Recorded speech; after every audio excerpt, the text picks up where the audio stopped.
A single kiss can save a life or destroy it forever. Tonight, Naomi Carter will do both. In the glittering chaos of Los Angeles' most exclusive gala, she'll overhear a murder plot, kiss a dying crime lord to save him, and become the #1 suspect in his attempted assassination. What happens when the monster you rescue believes you're the one who tried to kill him? Stay with me until the end of this story. Hit that like button and comment what city you're watching from so I can see how far this tale has traveled. Because what you're about to hear is a story of betrayal, survival, and a love born from blood and shadows. The champagne flutes caught the light like liquid diamonds, casting prismatic reflections across the ballroom ceiling of the Apex Grand Hotel. Naomi Carter moved through the crowd with practiced invisibility, her black server's uniform rendering her nearly transparent among the glittering guests. The tray in her hands held 12 glasses of Dom Perignon, each worth more than she earned in a day. She'd learned long ago to keep her eyes down, her movements efficient, her presence forgettable. But tonight, invisibility would become her curse and her salvation. "Another round to the VIP section," her supervisor hissed, jerking his chin toward the cordoned area where Los Angeles' elite mingled with people whose wealth came from darker sources. "And for God's sake, don't make eye contact. Half these people could buy this hotel with pocket change. The other half could make us disappear."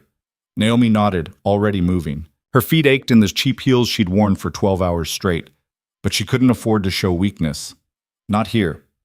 Not when she needed every shift, every tip, every dollar to keep her sister Maya in the care facility that was slowly draining her savings like water through cupped hands. The VIP section occupied the eastern wing of the ballroom, separated from the main floor by velvet ropes and the kind of security that didn't wear uniforms, just expensive suits and the telltale bulges of concealed weapons. She'd served events like this before, high-profile galas where Hollywood royalty rubbed shoulders with tech billionaires and people whose names never appeared in Forbes but whose influence shaped the city's underground economy. As she approached the checkpoint, one of the security guards, a man with a scar bisecting his left eyebrow, gave her a cursory glance before waving her through. The moment she crossed that invisible threshold, the temperature seemed to drop. The laughter here was different, sharper, edged with the kind of confidence that came from never hearing the word no. Naomi distributed champagne with mechanical precision, her trained smile never wavering. She'd just turned toward the service bar when she heard them, two men speaking in rapid Korean near the marble column behind her. Her hand stilled on the empty tray. Most people didn't know she spoke Korean. Why would they? She was just a waitress, another invisible worker in a city full of dreamers and the desperate.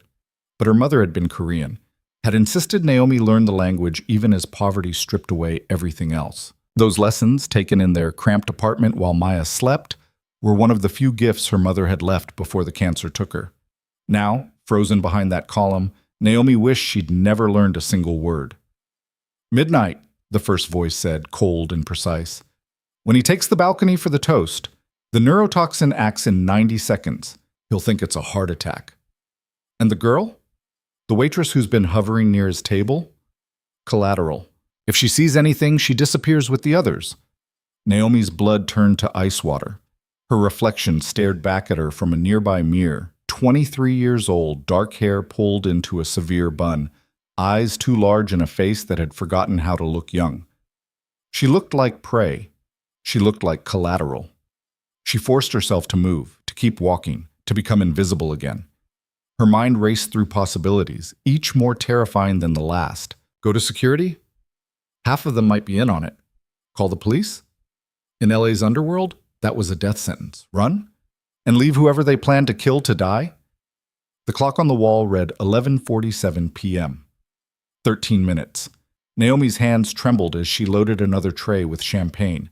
She could feel eyes on her now, paranoia crawling up her spine like spider legs. Were they watching her? Had they seen her pause by the column?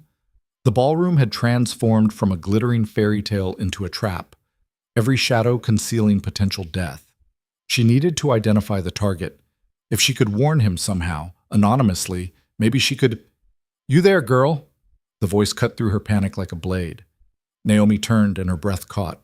The man who'd spoken sat at the center table in the VIP section, surrounded by a semicircle of associates who watched him with the reverent attention usually reserved for royalty or apex predators. He was younger than she'd expected, mid-30s perhaps, with the kind of face that photographers would kill to capture. Sharp cheekbones, a mouth that suggested both cruelty and sensuality, and eyes so dark they seemed to absorb light rather than reflect it. Kang Jae-hyun. She'd heard the name whispered in the kitchen, always with a mixture of fear and awe. Korean crime lord. Untouchable. Dangerous in ways that made even other criminals nervous. And if she'd understood correctly, he had 13 minutes to live. Sir? Her voice came out steadier than she felt. Champagne. The Armand de Brignac, not this pedestrian shit. He spoke English with barely a trace of accent, each word precisely chosen. His gaze moved over her face with the casual assessment of someone evaluating merchandise. And tell whoever selected tonight's servers that invisible is one thing, terrified is another. You're making the guests nervous. My apologies. Naomi's training took over, her body moving through the familiar choreography of subservience even as her mind screamed warnings. This was the target. This was the man they planned to kill in, she glanced at the clock, 11 minutes. As she turned to retrieve the requested champagne, fragments of conversation drifted from his table. His associates spoke in a mixture of English and Korean, their words painting a picture of business dealings that skirted the edge of legality before diving straight into the abyss. Real estate acquisitions that displaced entire neighborhoods, shipping containers that moved through the port of Los Angeles without inspection, political contributions that bought not just influence but immunity. Jae-hyun sat at the center of it all, like a spider in an invisible web, his presence commanding absolute attention even in silence. The Armand de Brignac came in a distinctive pewter bottle that caught the light like armor. Naomi's hand shook as she poured, and she watched a single drop of the golden liquid fall onto the white tablecloth like a bloodstain. Careful, Jae-hyun said softly. His voice held no anger, but somehow that made it worse. That drop costs more than your weekly salary. Yes, sir. She set the glass before him with exaggerated care. My apologies. She should walk away. Should return to the safety of the service area and let whatever was going to happen, happen. Men like Kang Jae-hyun built their empires on suffering.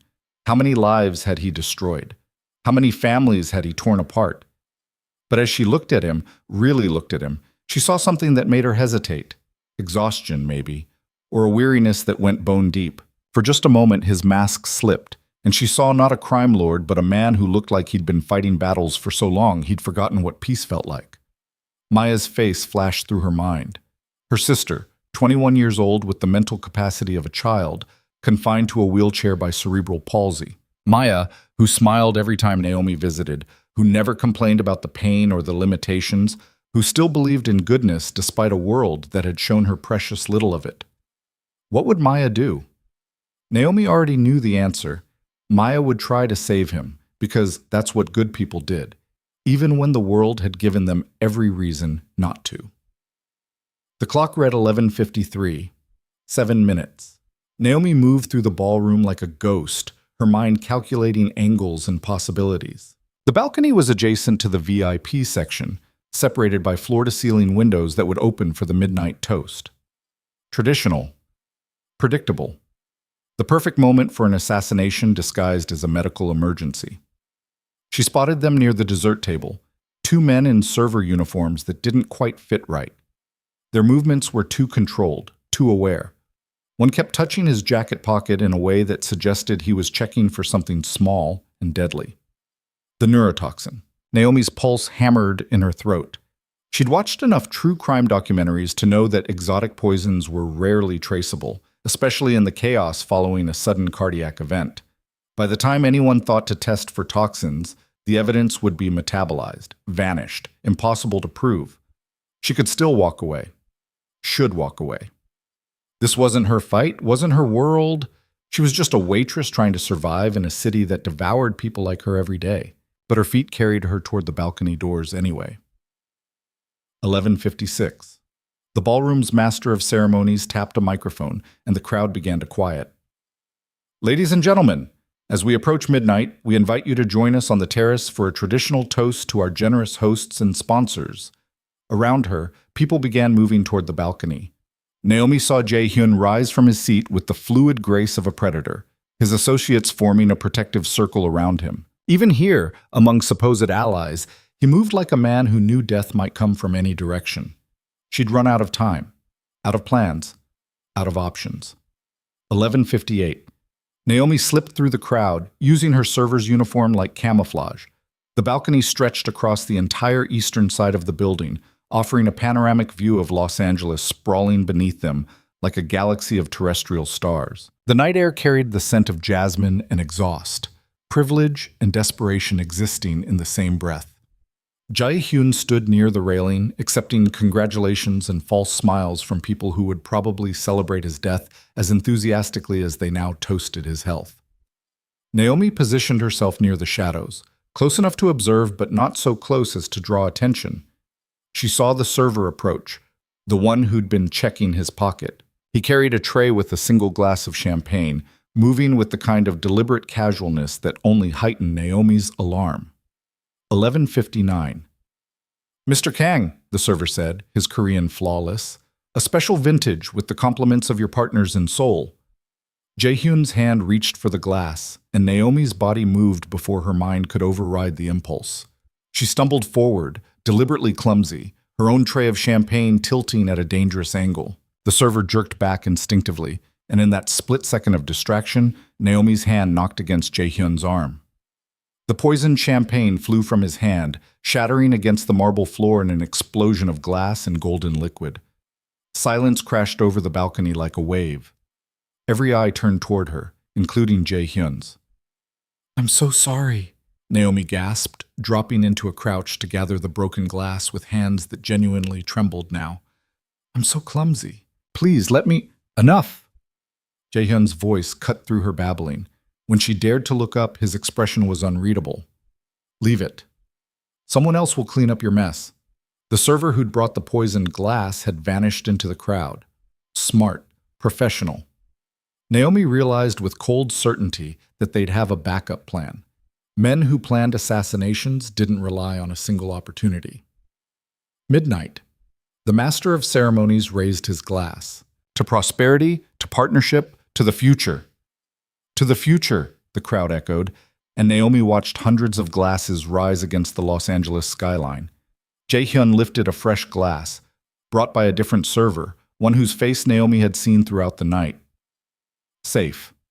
Probably safe. He drank, and nothing happened. 30 seconds passed. 60. 90. Naomi felt her knees weaken with relief. She'd done it. She'd bought him time, disrupted their plan. Maybe they'd abandoned the attempt entirely. Maybe... Jae-hyun's glass hit the ground. Not dropped. Fell, as his hand suddenly lost the strength to hold it. His face went pale, then gray, and Naomi watched in horror as his pupils dilated to the point where his eyes looked black. No, no, no, no. They'd poisoned the replacement glass, or the original server had been a decoy. Or it didn't matter. What mattered was that Kang Jae-hyun was dying, right now, in front of hundreds of witnesses, and in 90 seconds they'd all believe it was a heart attack. People around him stepped back, some in shock, others in the calculated retreat of those who didn't want to be associated with whatever was happening. Only his closest associates moved forward, but even they seemed frozen by the impossibility of their untouchable boss suddenly becoming very, very mortal. Naomi's mind raced through everything she knew about neurotoxins. Fast-acting, paralytic. They'd stop his breathing, his heart, make it look like sudden cardiac arrest. Medical response would be too late. Even if they tried to resuscitate him without knowing what poison they were fighting, she was moving before the thought finished forming. Naomi pushed through the circle of frozen associates and did the only thing she could think of. The only thing that might hide his symptoms long enough to confuse the timeline, to make people question whether this was really a heart attack or something else entirely. She kissed him. Her lips pressed against his as he collapsed, and she used her body to support his weight, to make it look like a passionate embrace rather than a medical emergency. She felt him stiffen in shock. He was still conscious, still aware, even as the poison shut down his voluntary systems. "Don't fight me," she whispered against his mouth, her words barely audible. They poisoned you. I'm trying to help. Just don't fight me." For a moment that stretched into eternity, Jae-hyun's dark eyes stared into hers. She saw confusion there, and rage, and something that might have been understanding. Then his eyes rolled back, and his full weight collapsed against her. Naomi held him, her arms straining with the effort. Around them, the crowd erupted into chaos. "He's collapsed! Someone call an ambulance!" What the hell did she do to him? Strong hands grabbed Naomi's arms, wrenching her away from Jae-hyun's unconscious body. She caught a glimpse of his face, pale, still, lips slightly parted, before security dragged her backward. "Wait!" She struggled against their grip. "He was poisoned! Someone poisoned him!" "You need to tell the paramedics." "Shut up!" The man holding her left arm, the one with the scarred eyebrow, spoke with casual menace. "You're done talking." Naomi watched as Jae-hyun's associates surrounded him, blocking him from view. She heard someone shouting orders in Korean, calling for a doctor, for privacy, for everyone to move back. The crowd complied with the nervous energy of people who knew they were witnessing something dangerous and wanted no part of it. And threading through the chaos, she saw them, the two servers from earlier, watching from the shadows with expressions of mild disappointment, like they'd bet on a horse that hadn't quite won but had run a decent race anyway. One of them caught her eye and smiled. The message was clear. You saw nothing. You know nothing. And if you value your life, you'll keep it that way. Security hauled Naomi toward the service elevator, her feet barely touching the ground. She twisted in their grip, trying to see if Jae-hyun was breathing, if he'd survived, if her desperate gamble had bought him anything more than a few extra seconds of life. "Please," she tried again. "I can help. I know what happened. I heard them talking." The scarred man's hand clamped over her mouth. "Not another word, or I throw you off this balcony and tell everyone you jumped." They pushed her into the service elevator, and as the doors closed, Naomi caught one last glimpse of the ballroom. Paramedics were rushing in now, their equipment gleaming under the chandeliers. Jae-hyun's associates had formed a wall around him, allowing only the medical personnel through. And standing at the edge of that circle, watching her with eyes that promised retribution, was a tall man in an impeccable suit, one of Jae-hyun's inner circle she recognized from earlier. His gaze followed her until the elevator doors cut off her view. The descent felt like falling into a grave. "Strip," the scarred man ordered when they reached the basement level. "What?" "Your uniform. Strip. You're fired." Naomi's hands shook as she unbuttoned the black server's jacket. Underneath, she wore a simple white tank top and the black pants that completed the uniform. The scarred man took her jacket and tossed it to his partner. "Get out. If you ever set foot in this hotel again, if you ever speak about what happened tonight, if you even think about going to the police," he leaned close, his breath hot against her ear, "we'll find you. We'll find your family. And we'll make sure you regret the day you were born." He knew about Maya. Of course he knew. Men like this always did their research. They threw her into the alley behind the hotel, and Naomi landed hard on the concrete, skinning her palms. The service door slammed shut behind her, the lock engaging with a finality that sounded like a coffin closing. She was alone in a dark alley in downtown LA at midnight, jobless, marked, and possibly responsible for either saving or killing one of the city's most dangerous men. Naomi pushed herself to her feet, her legs unsteady. Her purse was still in her locker upstairs, along with her phone, her keys, everything. She had $15 in her pocket and the clothes on her back. And somewhere above her, Kang Jae-hyun was either dying or already dead. She stumbled toward the street, her mind still reeling. What had she done? What had she been thinking? The smart move would have been to stay silent, to let nature, or in this case murder, take its course. Instead, she'd inserted herself into a situation that could only end badly. The streets of downtown LA were never truly empty, even at this hour. Naomi walked without direction, her arms wrapped around herself against the cool November air. She needed to think, needed to plan, needed to... The black SUV appeared so suddenly she almost didn't see it. It pulled alongside her with the smooth precision of a predator cutting off escape routes. And Naomi's survival instincts finally kicked in. She ran. Behind her, she heard car doors opening, footsteps hitting pavement. They weren't rushing, didn't need to. She was one exhausted waitress in cheap heels, and they were professionals with resources and patience. Naomi ducked into a side street, her lungs burning. She could hear the city around her, traffic on the main roads, music from distant clubs, the eternal hum of Los Angeles at night, but none of it mattered. None of it would help her. A hand grabbed her arm, spinning her around. Naomi found herself face to face with a woman in her 40s, Korean, dressed in a way that suggested both professionalism and the kind of violence that didn't require raised voices. Naomi Carter. It wasn't a question. You're going to come with us. I didn't do anything wrong. I was trying to help. We know. The woman's expression didn't change. That's why you're still breathing. But Mr. Kang wants answers, and you're going to provide them. Is he alive? For the first time, something flickered in the woman's eyes. Surprise, maybe, that Naomi would ask. For now, whether he stays that way depends on many things, including you. Two men flanked Naomi, their presence making resistance pointless. The woman gestured toward the SUV, and Naomi understood that this wasn't a request.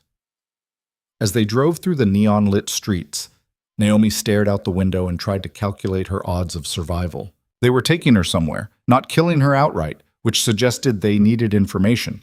But once they had what they wanted, the SUV pulled into an underground parking structure, descending levels until they were so far below the city that Naomi felt the weight of all that concrete and steel pressing down like a tomb.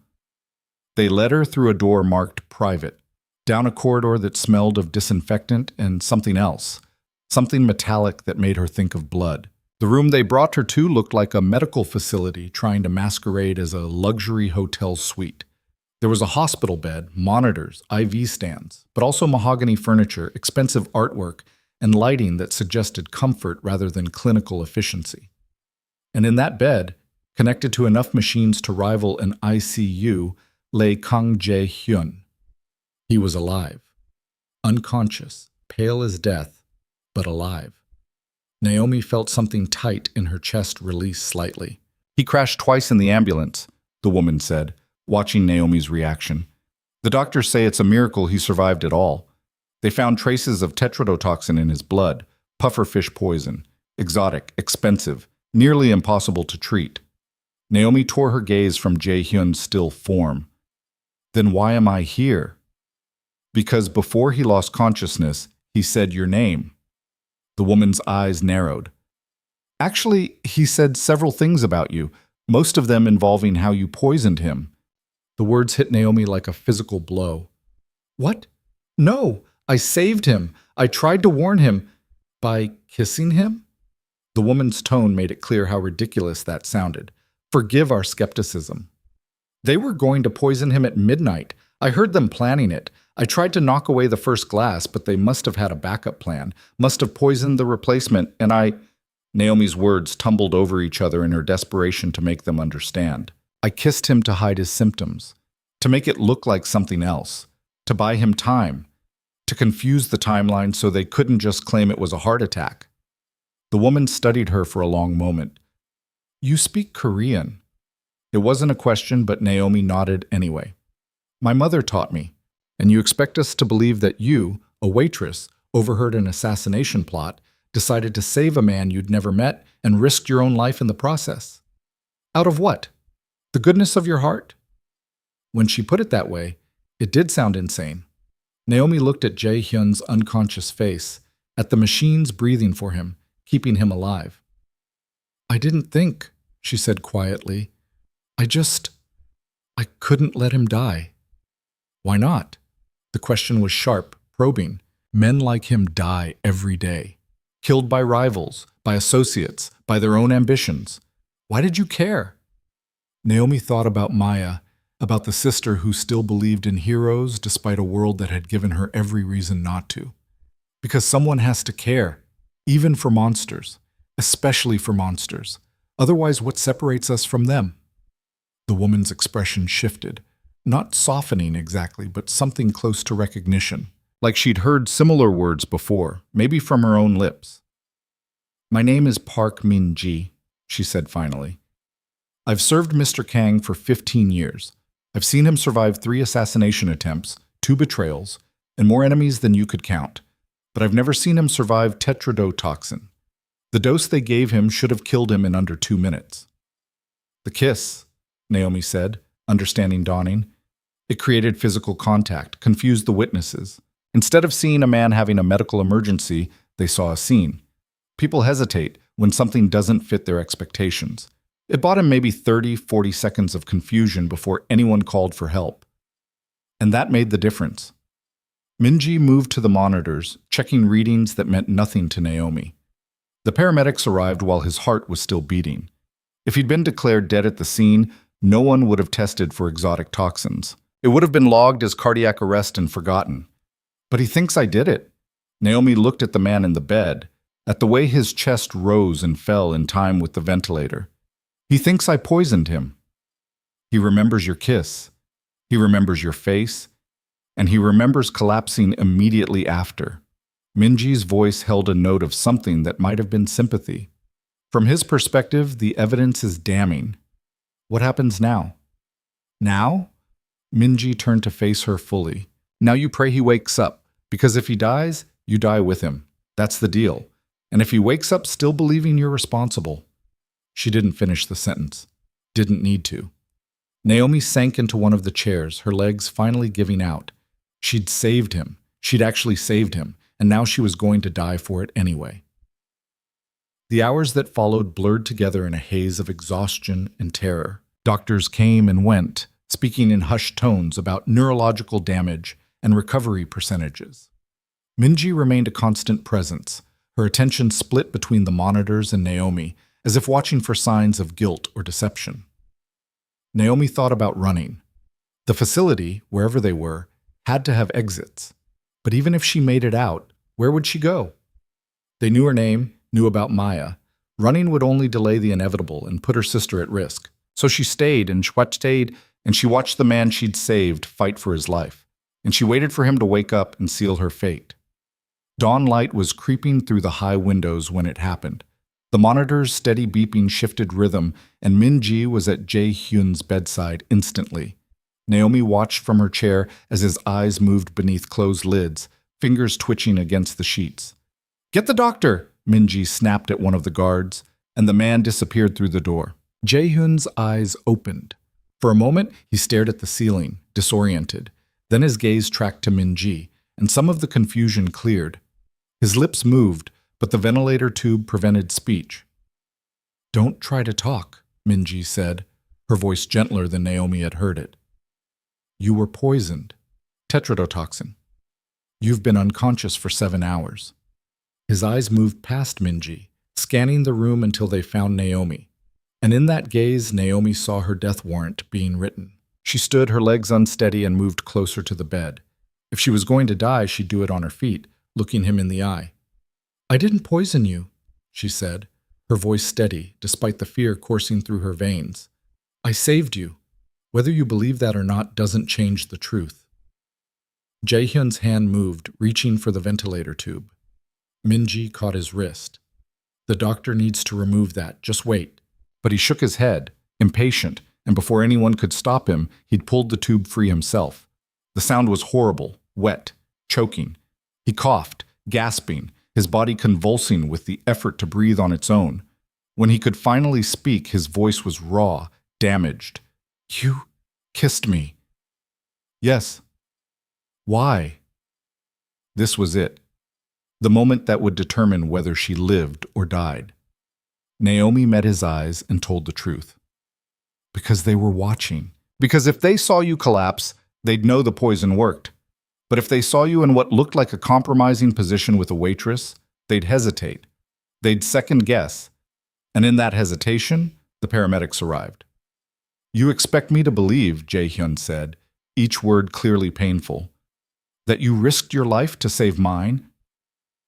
"I don't expect you to believe anything. I'm just telling you what happened." He studied her face with an intensity that made her want to look away. But she held his gaze, refused to flinch, even as her heart hammered against her ribs. "Tell me," he said finally, "exactly what you heard." So Naomi did. She repeated the conversation she'd overheard, speaking in Korean so there could be no misunderstanding. She described the two servers, their positions, their movements. She laid out the entire plot as she'd witnessed it, holding nothing back. When she finished, the room was silent except for the soft beeping of monitors. "The server who brought the poisoned glass," Jae-hyun said. "Describe him." Naomi did, noting every detail she could remember. As she spoke, she saw Minji's expression darken. "Choi," Minji breathed. "He's describing Choi Jin-woo. One of ours." Jae-hyun's voice was flat, emotionless, but Naomi recognized the fury underneath. "Someone inside my own organization tried to kill me."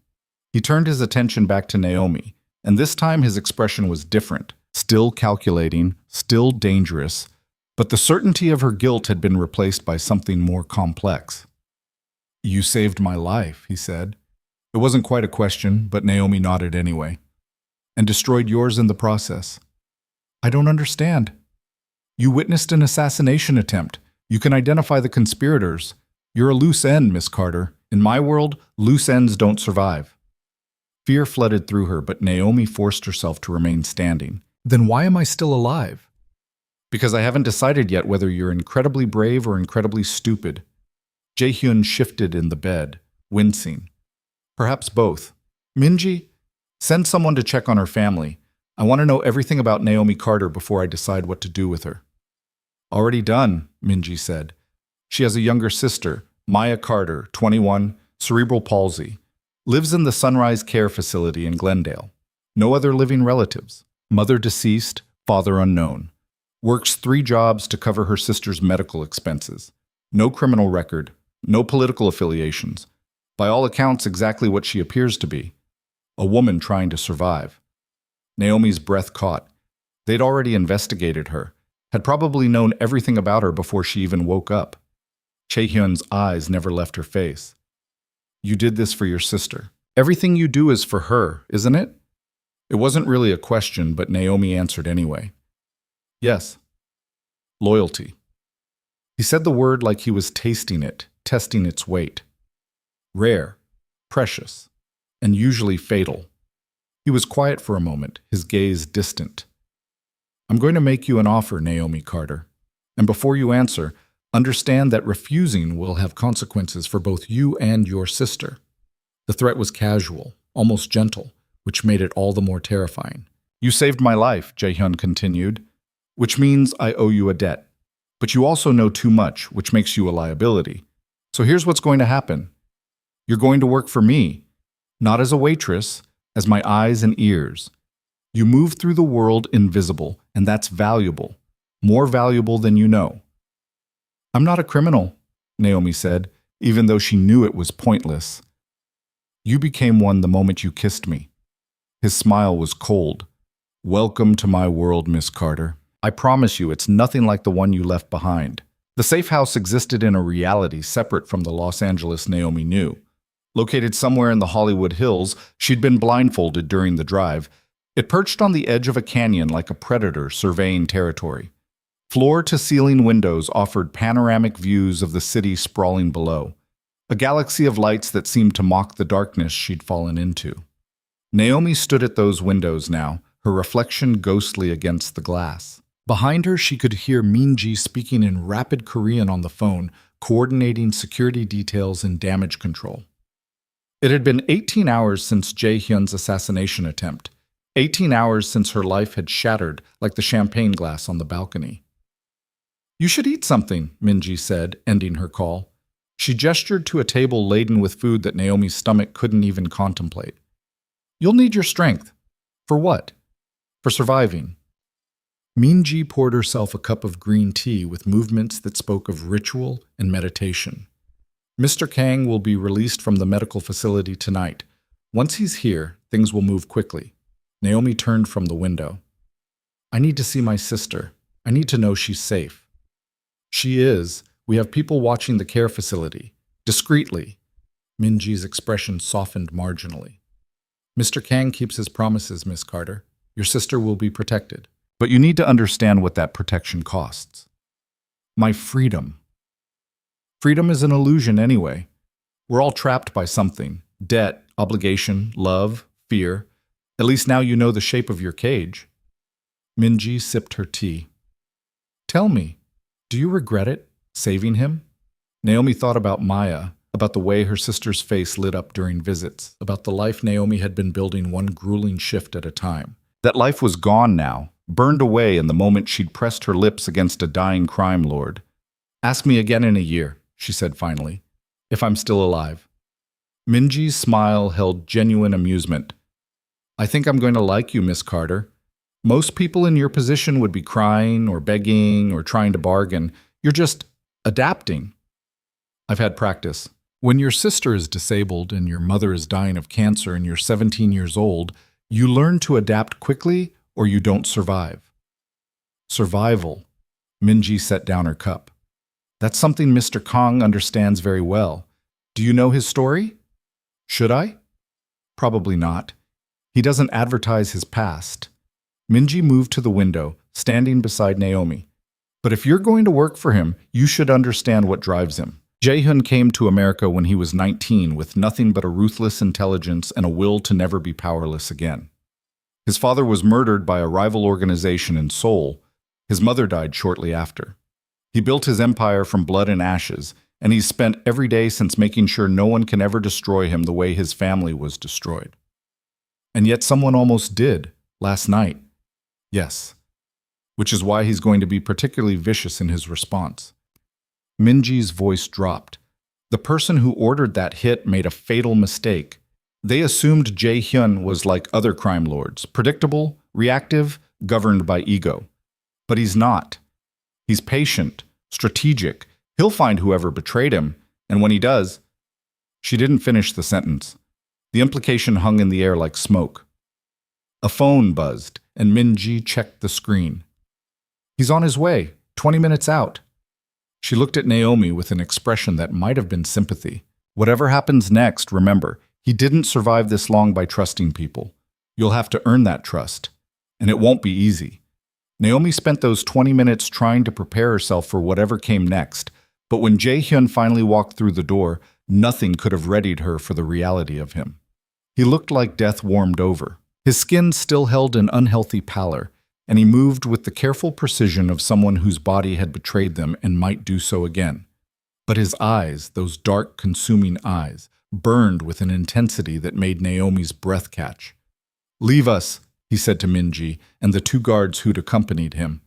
Minji hesitated. "Sir, you should rest." "I said, leave us." They filed out, and suddenly Naomi was alone with a man who still might believe she'd tried to kill him. The silence stretched taut between them, broken only by the distant hum of the city below. Jae-hyun moved to the bar, poured himself 2 fingers of whiskey, then seemed to think better of it and set the glass down untouched. "The doctors tell me I shouldn't drink for at least a month. Something about liver damage and metabolizing toxins." He laughed, the sound bitter. "I've survived 3 wars, 2 betrayals, and countless attempts on my life. And I'm being told to avoid alcohol like some recovering addict." "You should listen to them," Naomi said, then immediately regretted it. Who was she to tell him what to do? But Jae-hyun's expression shifted, surprise maybe, or amusement. "You're not afraid of me." "I'm terrified of you. I'm just good at hiding it." Honesty. Refreshing. He moved closer, studying her face with the same intensity he'd shown in the medical facility. "I've had my people investigate every aspect of your life, Naomi Carter. Do you know what they found?" "Nothing, I assume. I'm nobody." "Wrong. They found a woman who works 90-hour weeks to keep her sister in one of LA's most expensive care facilities. A woman who dropped out of UCLA to care for her dying mother. A woman who could have put her sister in a state institution and saved herself years of financial slavery, but chose the hard path instead." He paused. "They also found that you're fluent in Korean, proficient in Japanese, and taught yourself basic Mandarin using library books and YouTube videos." Naomi shifted uncomfortably. "Languages help with tips. Tourists appreciate the effort." "Don't diminish yourself. It's unbecoming." Jae-hyun crossed to the window, his reflection overlapping with hers in the glass. "I'm going to tell you something that Minji doesn't know, that no one knows except the doctors who treated me." He turned to face her fully, and in his expression, Naomi saw something unexpected. Vulnerability. "When I woke up in that medical facility, I remembered everything. The kiss, yes, But also the moment before, you whispering in my ear, telling me not to fight you, telling me I'd been poisoned. His voice dropped. I let you believe I thought you were guilty because I needed to see how you'd react. Guilt creates patterns. Fear creates tells. But you just told the truth again and again, even knowing it might get you killed. Naomi's heart hammered. So you know I didn't. I know you saved my life at great personal cost. And I know that the organization I've spent 15 years building has a cancer at its core. Someone close to me, someone I trust, ordered my death. The rage in his voice was cold, controlled. That's where you come in. I don't understand. You're invisible, Naomi. You move through the world like a ghost. People see your uniform, your role, your function, but they don't see you. That makes you the perfect weapon. Jae-hyun pulled out his phone, swiped through several screens, then turned it toward her. Recognize him? The photo showed one of the servers from the gala, the one who'd been checking his pocket, who'd watched her being dragged away with that satisfied smile. That's one of them, Naomi confirmed. One of the men who planned your assassination.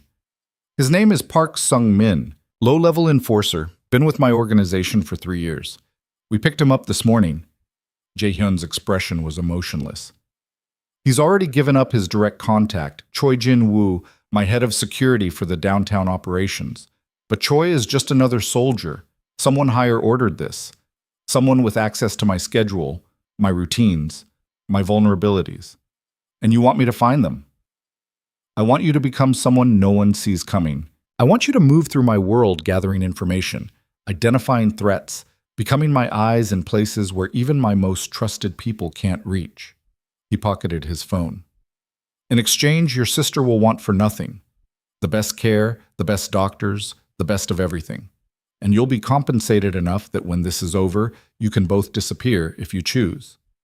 When this is over, Naomi repeated, you mean when I've served my purpose. I mean when you've earned your freedom. Nothing in this world is free, Miss Carter. Everything has a price. I'm offering you a chance to pay that price and walk away alive. That's more than most people in my world ever get. Naomi wanted to refuse, wanted to tell him to go to hell, that she'd take her chances on her own. But the reality was inescapable. She knew too much, had seen too much. If she walked away, she'd spend the rest of her life looking over her shoulder, waiting for the bullet or the knife or the accident that would silence her permanently. What do you need me to do? Jae-hyun's smile was sharp. First, you're going to learn how to survive in a world that eats people like you for breakfast. Minji will handle your training, languages, combat basics, how to read people, how to lie convincingly. You have natural talent for observation, but we'll hone it into a weapon. And then? Then you're going to attend a meeting. My inner circle gathers every week to discuss business. One of them is a traitor. I want you there, watching, listening, being invisible. He moved toward the door, then paused. One more thing. The kiss. That was tactical brilliance, reckless, desperate, and absolutely brilliant. But it created complications. What kind of complications? The kind where half of Los Angeles now thinks you're my mistress, and the other half thinks you're an assassin I've kept alive for my own amusement. Either way, you're now a person of interest, which means you can't go back to your old life, even if I let you. The words settled over Naomi like a shroud. Her apartment, her jobs, the careful routine she'd built, all of it was gone. She was being reborn into something new, something dangerous. I never asked for this, she said quietly. No. You just did what you thought was right, and the universe punished you for it.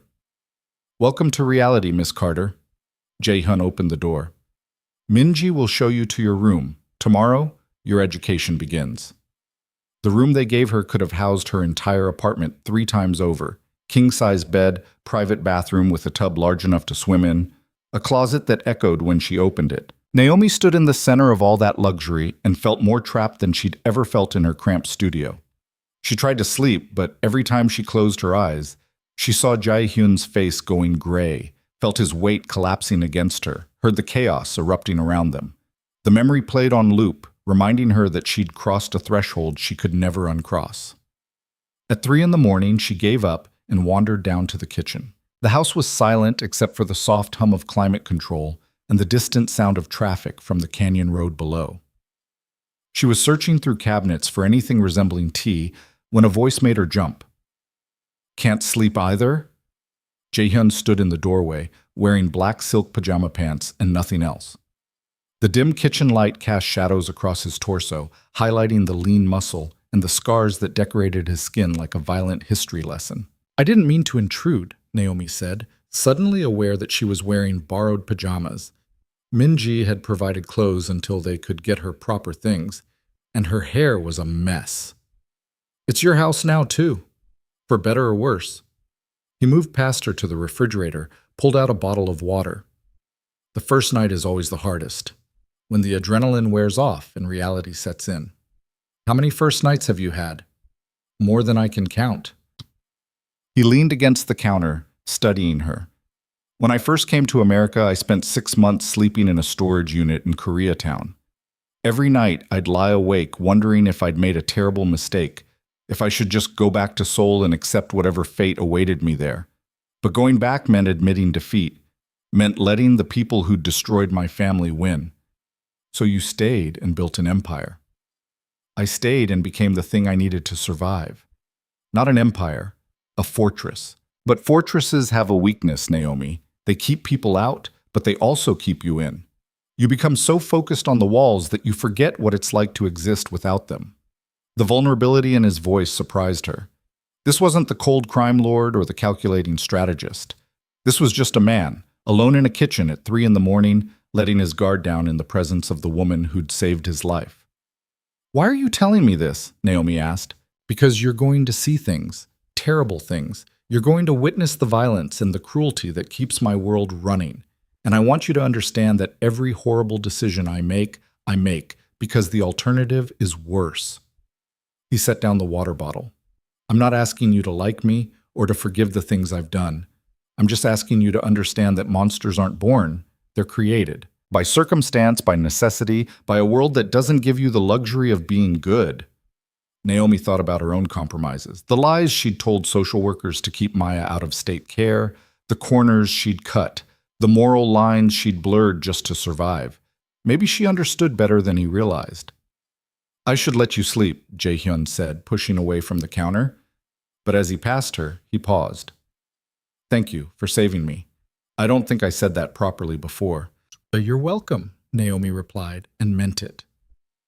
The next week passed in a blur of information and training that left Naomi's head spinning.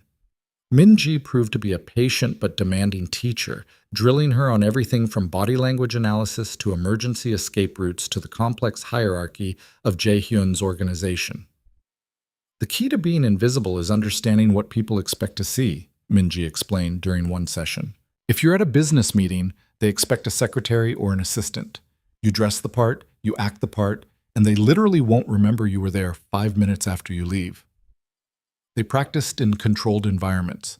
Min-ji would take Naomi to restaurants or hotels, and Naomi would have to extract information from conversations happening around her without being noticed. At first she was terrible at it, too self-conscious, too aware of her own presence. But gradually she learned to sink into the background, to become part of the scenery. The physical training was harder. Naomi had never been athletic, and the self-defense techniques Min-ji taught her felt awkward and impossible. But Min-ji was relentless. "You're not trying to win a fight," she'd say, adjusting Naomi's stance for the 100th time. "You're trying to survive long enough to escape. There's a difference." One afternoon, as Naomi practiced escape holds on a training dummy, Jae-hyun appeared in the doorway of the gym. He'd been largely absent during her training, recovering from the poisoning and managing the fallout from the assassination attempt. "How is she progressing?" he asked Min-ji. "Better than expected. She's a fast learner." Min-ji gestured for Naomi to continue her drill. "And she has good instincts. She doesn't freeze under pressure." Jae-hyun watched Naomi work through the sequence, break the grip, strike the vulnerable point, create distance, run. It wasn't elegant, but it was effective. "That's enough for today," he said. "Naomi, come with me. There's someone you need to meet." They drove into the city in one of Jae-hyun's armored SUVs, Min-ji at the wheel, 2 security vehicles flanking them. Naomi watched Los Angeles slide past the tinted windows, her city, and yet now it felt foreign, like she was seeing it through a filter that changed everything. "Where are we going?" she asked. "Koreatown. There's a restaurant there. My restaurant, technically, though most people don't know that.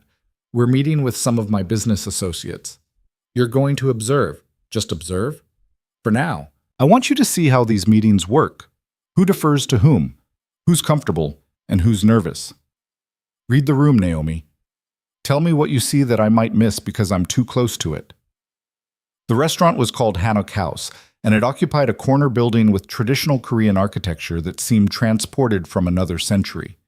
Inside, the decor managed to be both elegant and understated: dark wood, rice paper screens, the scent of grilling meat and fermented vegetables. A hostess bowed deeply when she saw Jae-hyun. "Mr. Kang, your private room is ready." They were led to a back room separated from the main dining area by sliding doors. Already seated around the low table were 5 men, all Korean, all dressed in expensive suits that couldn't quite hide the violence in their eyes. Naomi took her position near the wall, a tablet in her hands as if she were there to take notes. Minji had coached her on this: appear to have a function, a purpose, and people would ignore you. Jae-hyun took his place at the head of the table, and the meeting began. They spoke in Korean, discussing shipment schedules and distribution networks in language that sounded like legitimate business but clearly wasn't. Naomi recognized some of the men from her research: Kim Tae-won, who controlled the drug trade in Orange County; Lee Sang-ho, who ran protection rackets across Koreatown; Park Dong-min, whose real estate developments were fronts for money laundering. And then there was Yoon Ji-hoon, the oldest of the group, with silver hair and a face like weathered stone. He sat directly to Jae-hyun's right, the position of honor and trust. "The shipment from Busan was delayed," Kim said, his voice tight with frustration. "Port security has been increased since the federal task force started their investigation." "Then we adjust our timeline," Jae-hyun replied, his tone allowing no argument. "I'd rather lose a week than lose the entire operation." Naomi watched them interact, noting the subtle power dynamics.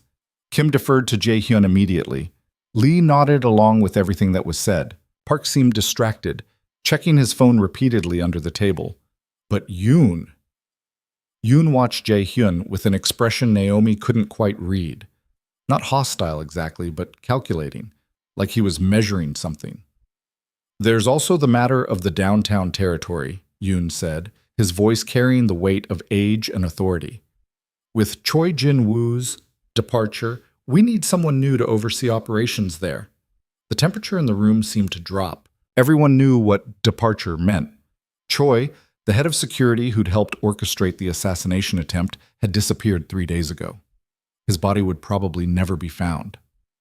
"I have someone in mind," Jae-hyun said, "but we'll discuss that privately." The meeting continued for another hour, covering everything from political contributions to labor disputes to the problem of a rival gang encroaching on their territory in the valley. Naomi absorbed it all, her mind cataloging details and contradictions. When it finally ended, the men filed out with respectful bows and careful words. Yoon lingered last, his hand on Jae-hyun's shoulder in a gesture that spoke of long familiarity.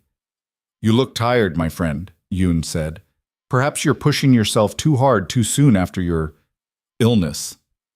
"I'm fine, but I appreciate your concern. Of course, we all want to see you healthy and strong. The organization depends on it." Yoon's eyes flicked to Naomi, really seeing her for the first time. "And who is this?" "My new assistant, Naomi. This is Yoon Ji-hoon, my oldest friend and most trusted advisor." Naomi bowed, keeping her expression neutral and her eyes downcast. "Honored to meet you." Yoon studied her a moment longer, then smiled. "Youth and beauty. Dangerous combination." "Be careful, Jae-hyun. Pretty assistants have a way of becoming complicated." After he left, Jae-hyun turned to Naomi. "Well, what did you see?" Naomi considered her words carefully. "Kim is afraid of you. Lee wants to be you. Park is planning something." He checked his phone 7 times during the meeting, always angling it away from the table. "And Yoon? What about Yoon?" "He loves you, but he's also measuring you, like he's waiting to see if you're still the man he thinks you are, or if the poisoning changed you somehow." Jae-hyun's expression revealed nothing, But Naomi saw something flicker in his eyes. Recognition, maybe, or concern. Yoon has been with me from the beginning. Before I had power, before I had money. He's family. Family can betray you, Naomi said quietly. Sometimes they're the only ones who can. The drive back to the safe house was silent, Jae-hyun lost in thought. When they arrived, he dismissed Min-ji and the security detail, then turned to Naomi. Come with me. There's something I want to show you. He led her to his office, a room she'd never entered before. It was lined with books. Not just Korean and English, but Japanese, Chinese, Russian. A collection that spoke of a mind that consumed knowledge like oxygen. Jae-hyun pulled a folder from his desk and handed it to her. This is the complete file on the assassination attempt. Everything we've learned in the past week. Naomi opened it, scanning through surveillance photos, financial records, intercepted communications. The conspiracy went deeper than she'd imagined. At least 7 people involved, maybe more. And at the center of it all was a question mark, a blank space where the person who'd ordered the hit should be. Park Sung-min gave up Choi, Jae-yoon said. And before Choi died, he gave up his contact, a man named Han who handles communications for someone higher up the chain. But Han disappeared before we could get to him. Someone warned him, someone inside my inner circle. You think it's one of the men from the meeting today? I know it is, I just don't know which one.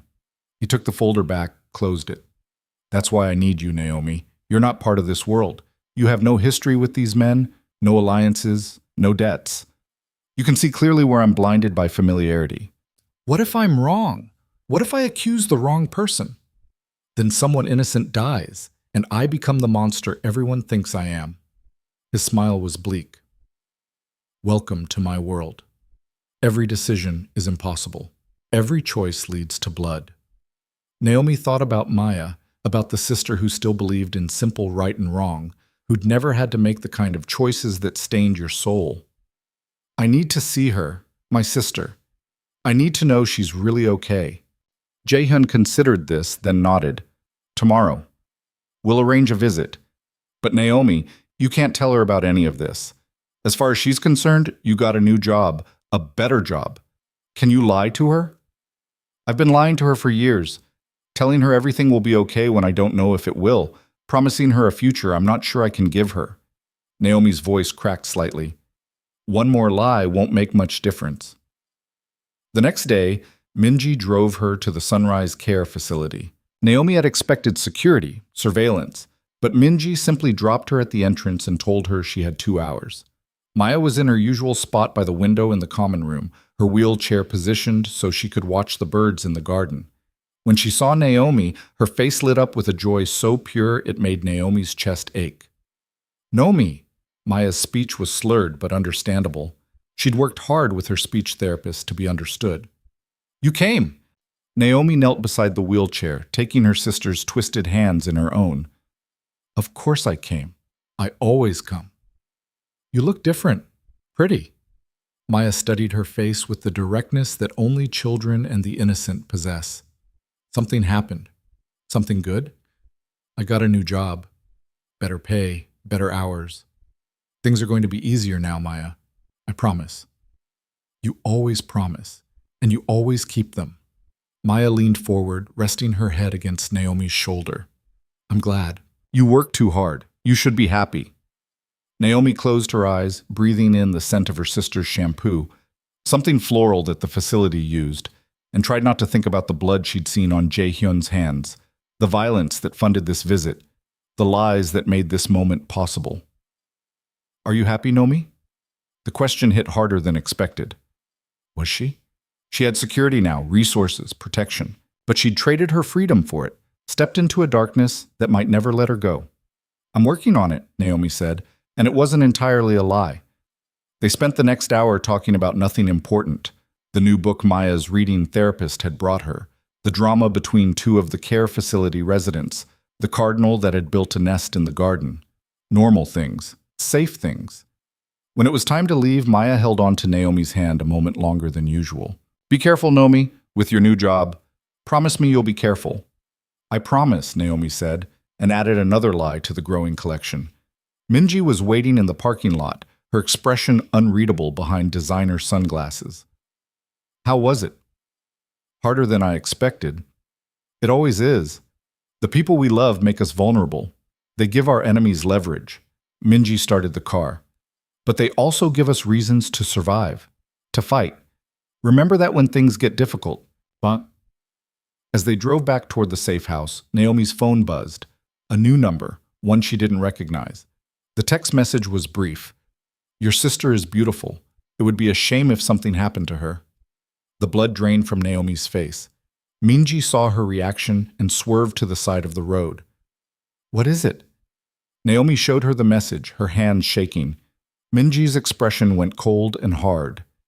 Someone's making a move, testing us, seeing if they can use your sister to control you.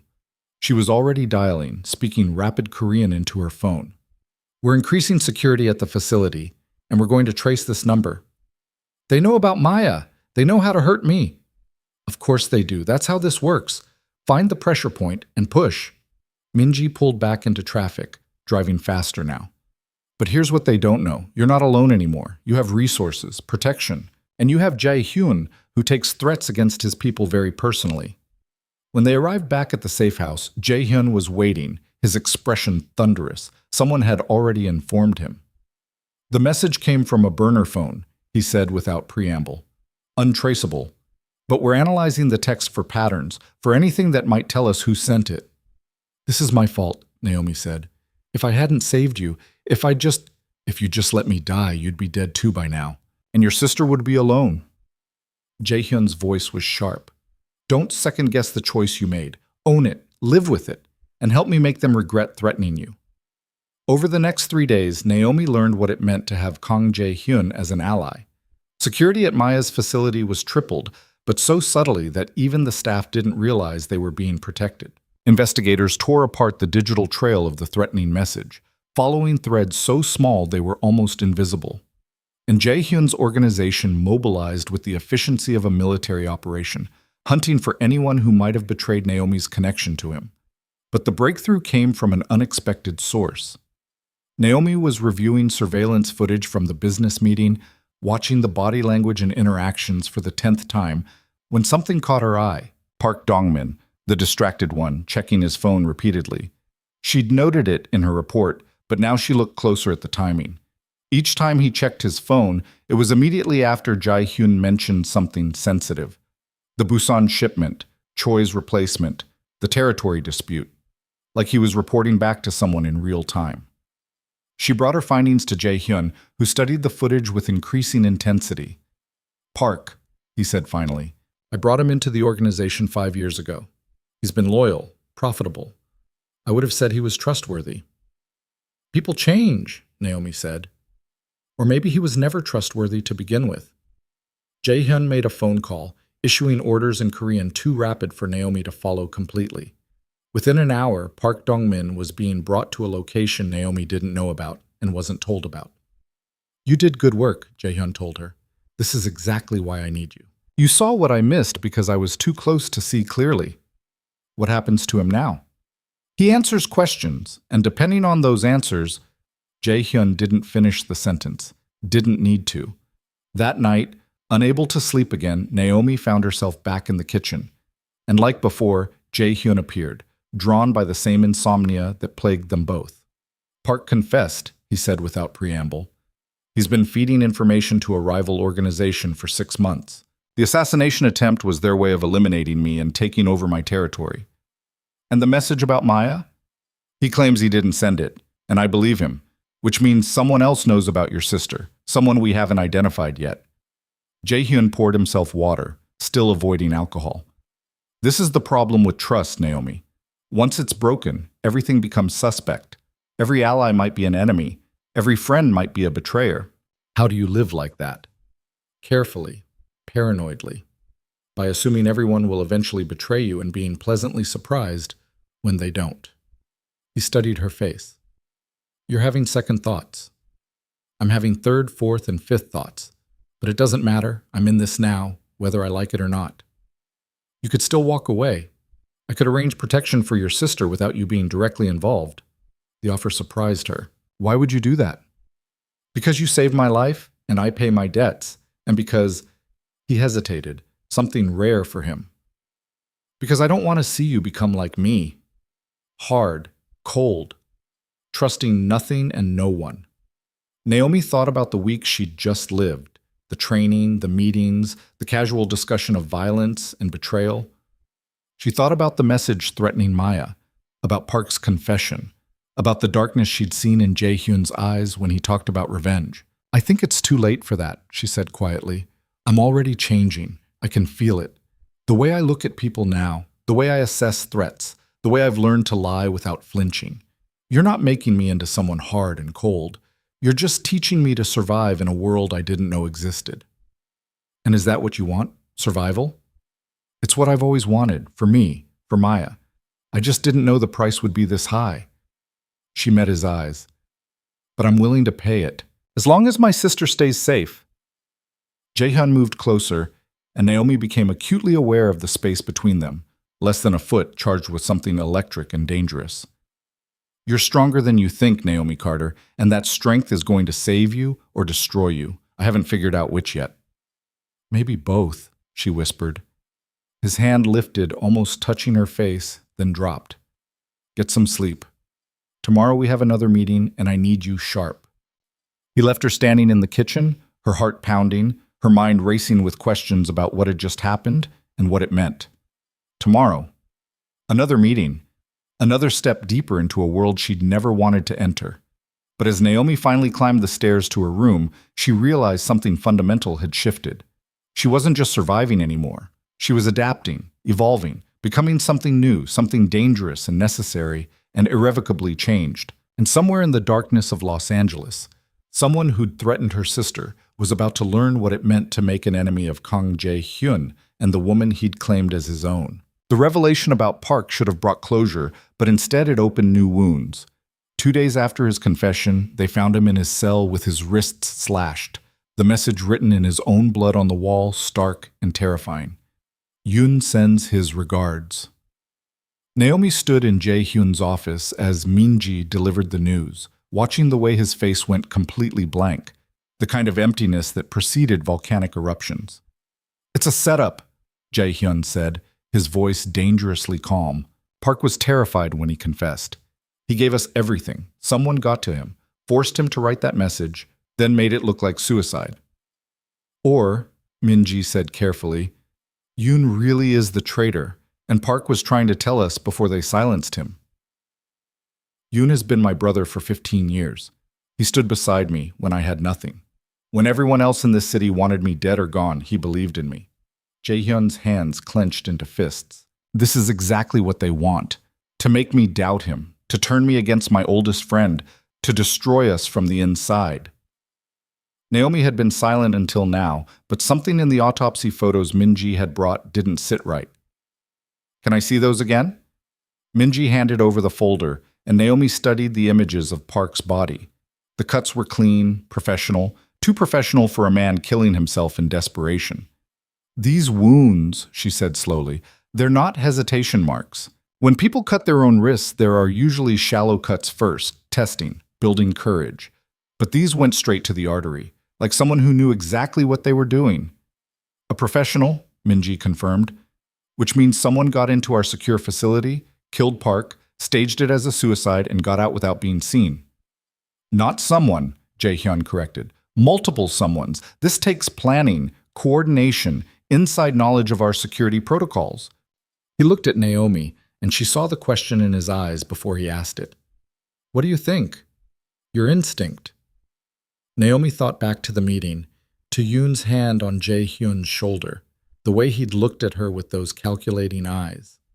She thought about the love in his voice when he'd called Jae-hyun friend, and the way he'd warned him about pretty assistants becoming complicated. I think, she said carefully, that if Yoon wanted you dead, you'd already be dead. He's had 15 years of opportunities. This feels like someone trying to frame him, using your trust against you. Or, Minji countered, it feels like someone who's been patient for 15 years, building power, waiting for the perfect moment to strike. The assassination attempt failed, so now he's trying a different approach, turning Jae-hyun's organization against itself. Jae-hyun stood abruptly, moving to the window that overlooked the canyon. "Bring him in, Yoon. I want to talk to him face to face." "Sir, if he is the traitor, then I'll know. I'll see it in his eyes." Jae-hyun's reflection in the glass looked haunted. "Make the call, Minji, and keep it quiet. I don't want anyone else knowing about this meeting." 3 hours later, Yoon Ji-hoon arrived at the safe house alone, as requested. Naomi watched from the security monitors as he approached the front door, his movements unhurried, his expression calm. Either he was innocent or he was the best actor she'd ever seen. Jae-hyun met him in the study, and at first he asked Naomi to leave, but Yoon stopped him. "No, let her stay. Let her see." Yoon's eyes found Naomi across the room. "You think I'm the traitor. You think I ordered the hit, that I killed Park, that I've been plotting against you. So let your invisible ghost watch and judge. Maybe she'll see what you can't." "I don't want to believe it," Jae-hyun said, and the pain in his voice was real. "Tell me it's not true, Hyung. Tell me you didn't betray me." Yoon's expression softened. "I didn't. I would never. You're the son I never had, Jae-hyun. When your father died and you came to me with nothing but anger and ambition, I saw myself 30 years ago. Everything I've done to protect you, to build something that would outlast us both. Then explain Park's message. Explain how someone got into our facility and killed him." "I can't, because I don't know." Yoon moved closer, his hands open, empty. "But I can tell you what I do know. Someone is systematically destroying your inner circle. First the assassination attempt, then Choi's exposure and death. Now Park, killed before he could give us the real name behind all this. And each time the trail points to someone close to you. It's classic divide and conquer strategy. Who benefits from dividing us? Anyone who wants to take over your territory. The Russians have been pushing into Koreatown. The cartels want access to the port. Even some of our own people might see an opportunity in chaos." Yoon's voice dropped. "Or it could be someone we haven't considered, someone smart enough to stay in the shadows while we tear each other apart." Naomi had been watching Yoon's body language, his micro-expressions, the way he held himself. Everything about him read as genuine. The concern, the hurt, the frustrated helplessness of being falsely accused. But she'd also learned that the best liars believed their own lies. "Ask him about the night of the gala," Naomi said suddenly. "Where he was, who he talked to." Yoon turned to her surprised. "I wasn't there. I was in San Francisco meeting with our partners about the Oakland expansion." "Can anyone verify that?" "3 witnesses. I can give you their names, their contact information, security footage from the hotel where we met." Yoon's eyes narrowed. "You're good. Using uncertainty as a weapon. Did Jae-hyun teach you that, or did you figure it out yourself?" "She figured it out," Jae-hyun said. "Naomi, step outside for a moment." She wanted to argue, but the look on his face told her this wasn't negotiable. As she left, she heard Yoon say, "So that's her, the waitress who saved your life. Interesting choice, bringing her into the family." The door closed, cutting off the rest of the conversation. Minji was waiting in the hallway, her expression unreadable. "What do you think?" "I think," Naomi said slowly, "that either he's innocent or he's better at this game than anyone realized. But there's something else bothering me. Park's message said Yoon sends his regards. Not Yoon ordered this, or Yoon is the traitor, just regards. Like it's a clue, not a confession." "What kind of clue?" "I don't know yet. But in Korean, there are different ways to express regards or greetings depending on formality and relationship. Which specific phrase did Park use?" Minji pulled out her phone, scrolling through photos of the crime scene. She zoomed in on the bloodied wall, and Naomi studied the Korean characters. The phrase was formal, respectful, the kind you'd use for an elder or superior. But there was something else, a slight variation in the characters that suggested, "This isn't how you'd normally write that phrase," Naomi said. "The character for send is written wrong, like it was done by someone who speaks Korean but doesn't write it often, or was doing it under extreme duress." Minji's eyes widened, or someone who wanted to leave a different message hidden in the mistake. They spent the next 20 minutes analyzing the characters, looking for patterns or codes. It was Naomi who finally saw it. The incorrect strokes, when isolated, form different characters entirely. It's not Yoon sends his regards, she breathed. It's Yoon knows too much. Park wasn't accusing Yoon. He was warning Jae-hyun that Yoon was in danger. The study door opened, and Jae-hyun emerged with Yoon behind him. Both men looked grim but no longer hostile. "Show them," Naomi said to Min-ji, and they laid out their discovery. Yoon studied the analysis, his expression darkening. "Park was trying to protect me, which means whoever killed him knows I'm close to discovering their identity." "What have you found?" Jae-hyun demanded. "Financial irregularities.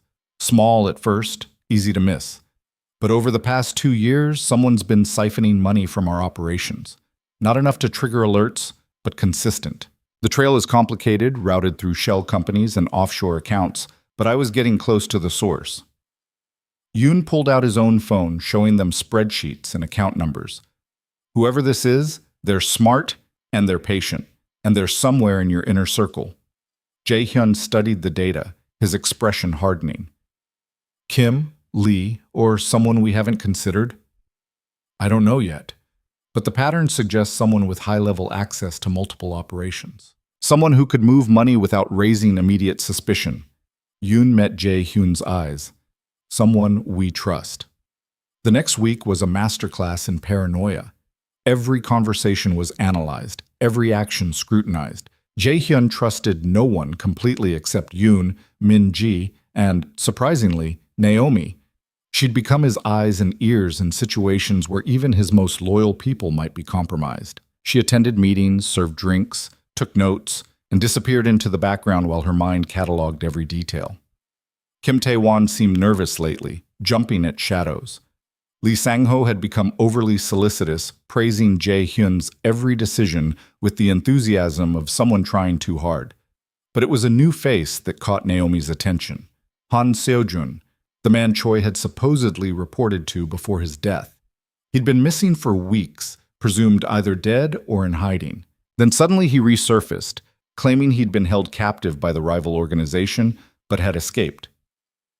Jae-hyun allowed him back into the fold, but kept him under close surveillance. Naomi watched him at a meeting in a warehouse in Vernon, noting the way he positioned himself near the exits, the way his eyes constantly scanned for threats. "He's afraid," she told Jae-hyun afterward, "but I can't tell if he's afraid of you or afraid of whoever sent him here." "Maybe both." Jae-hyun was reviewing security footage, looking for anything that might reveal the truth.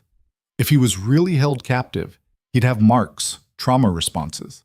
But our doctors examined him. No signs of prolonged restraint or torture. He's lying about something. The trap they set for Han was elegant in its simplicity. Min-ji leaked false information about a major shipment coming through the port, valuable enough to be worth stealing, but entirely fictional. Then they watched to see who took the bait. Han did, but not in the way they expected. Instead of reporting it to a rival organization, he made a phone call to someone inside Jae-hyun's own network. The surveillance team traced the call to Lee Sang-ho.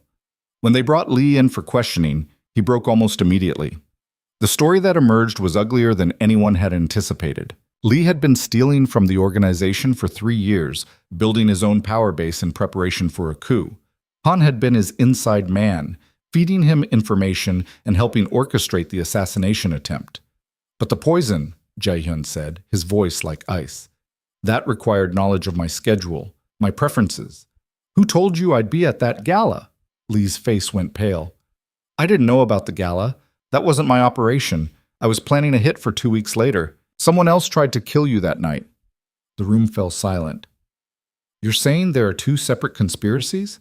Minji's voice was sharp with disbelief. "I'm saying I wanted you dead, but I didn't try to kill you at the gala. Someone else beat me to it." Lee looked almost offended. "And whoever they are, they're better at this than I am." Jae-hyun's expression was unreadable. "Take him away. I'll decide what to do with him later." After Lee was removed, Jae-hyun, Yoon, Min-ji, and Naomi sat in heavy silence. "2 separate conspiracies," Yoon said finally. "One we've exposed, one still hidden." "The question is," Min-ji added, "was the gala attempt really separate, or is Lee lying to protect his partner?" Naomi had been quiet, thinking. "The servers at the gala. the ones who planned the assassination. They weren't part of Lee's crew. I've seen his people. These were different, more professional, more foreign. Oh, foreign, Jae-hyun repeated. The Russians, the cartels, someone from outside our usual sphere. Or someone from inside with foreign connections. Yoon pulled up files on his tablet. I've been tracking the money trail. The accounts the embezzled funds were routed through have ties to several organizations. But there's one name that keeps appearing in the background. A facilitator. Someone who brokers deals between different criminal enterprises. He turned the tablet to show them a photo of a woman in her 40s, elegant and dangerous looking. Her name is Catherine Zhang. She's a lawyer officially, but her real business is connecting people who shouldn't be connected. If someone wanted to hire professional assassins from outside our network, she'd be the one to call. Naomi leaned forward, studying the woman's face. And if we find her? We find who paid for the hit at the gala, which might not be the same person who's been stealing from us, but at this point, I don't care. I want them all. Jae-hyun's voice was cold fury contained. Find Catherine Zhang, whatever it takes. It took 3 days and resources Naomi couldn't even comprehend, but they found her. Catherine Zhang operated out of a law office in Century City, all glass and steel and legitimate business. But Minji's investigators discovered she also owned a penthouse in downtown LA that she used for her less legal consultations. The plan was simple. Naomi would approach Zhang as a potential client, someone looking to make a problem disappear, wire her for sound, gather evidence, and get out before things got dangerous. This is insane, Naomi said as Minji fitted her with a wire so small it was nearly invisible. I'm not trained for this. I'm not a detective or a spy. I'm a waitress who got in over her head. You're the woman who saved Jae-hyun's life by thinking on your feet, Minji corrected. You're smarter than you give yourself credit for. Just remember, Zhang is cautious. She'll have security, probably armed.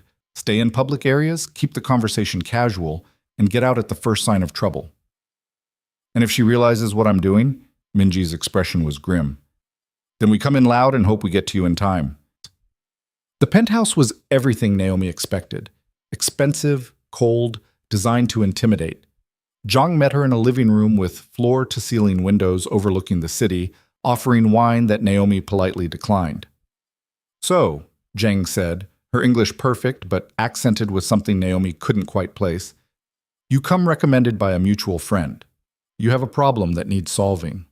A business partner, Naomi said, using the cover story they'd prepared. Someone who's become a liability. I need them removed quietly, professionally. Zhang studied her with eyes that missed nothing. Removal comes in many forms. Reputation destruction, legal entanglement, physical relocation, or something more permanent. Which did you have in mind? The permanent solution. Expensive and risky. Are you sure this person warrants such drastic action? Naomi leaned forward, channeling every movie she'd ever watched, every story she'd heard in Jae-hyun's world. They tried to kill someone I care about. I want them to understand that was a mistake. Something flickered in Zhang's expression. Interest, maybe, or recognition. Revenge. Understandable, but dangerous. Revenge tends to create cycles of violence. Are you prepared for the consequences? I'm prepared to do whatever it takes. Zhang poured herself more wine, taking her time. I had a client recently with a similar request. Someone who wanted a very specific person removed during a very specific event. The contract was lucrative, but ultimately unsuccessful. The target survived. Naomi's heart pounded, but she kept her voice steady. What happened to the client? I don't discuss other clients. Professional courtesy. Zhang's smile was sharp. But I will say this. When a hit fails, it's usually because someone warned the target. And when that happens, the person who warned them becomes the next target. The threat was barely veiled. Naomi felt cold sweat on her back, the wire suddenly feeling obvious, exposed. I should go, she said, standing. I need to think about this. Of course. But Miss Carter, yes, I know who you are. You should be very careful.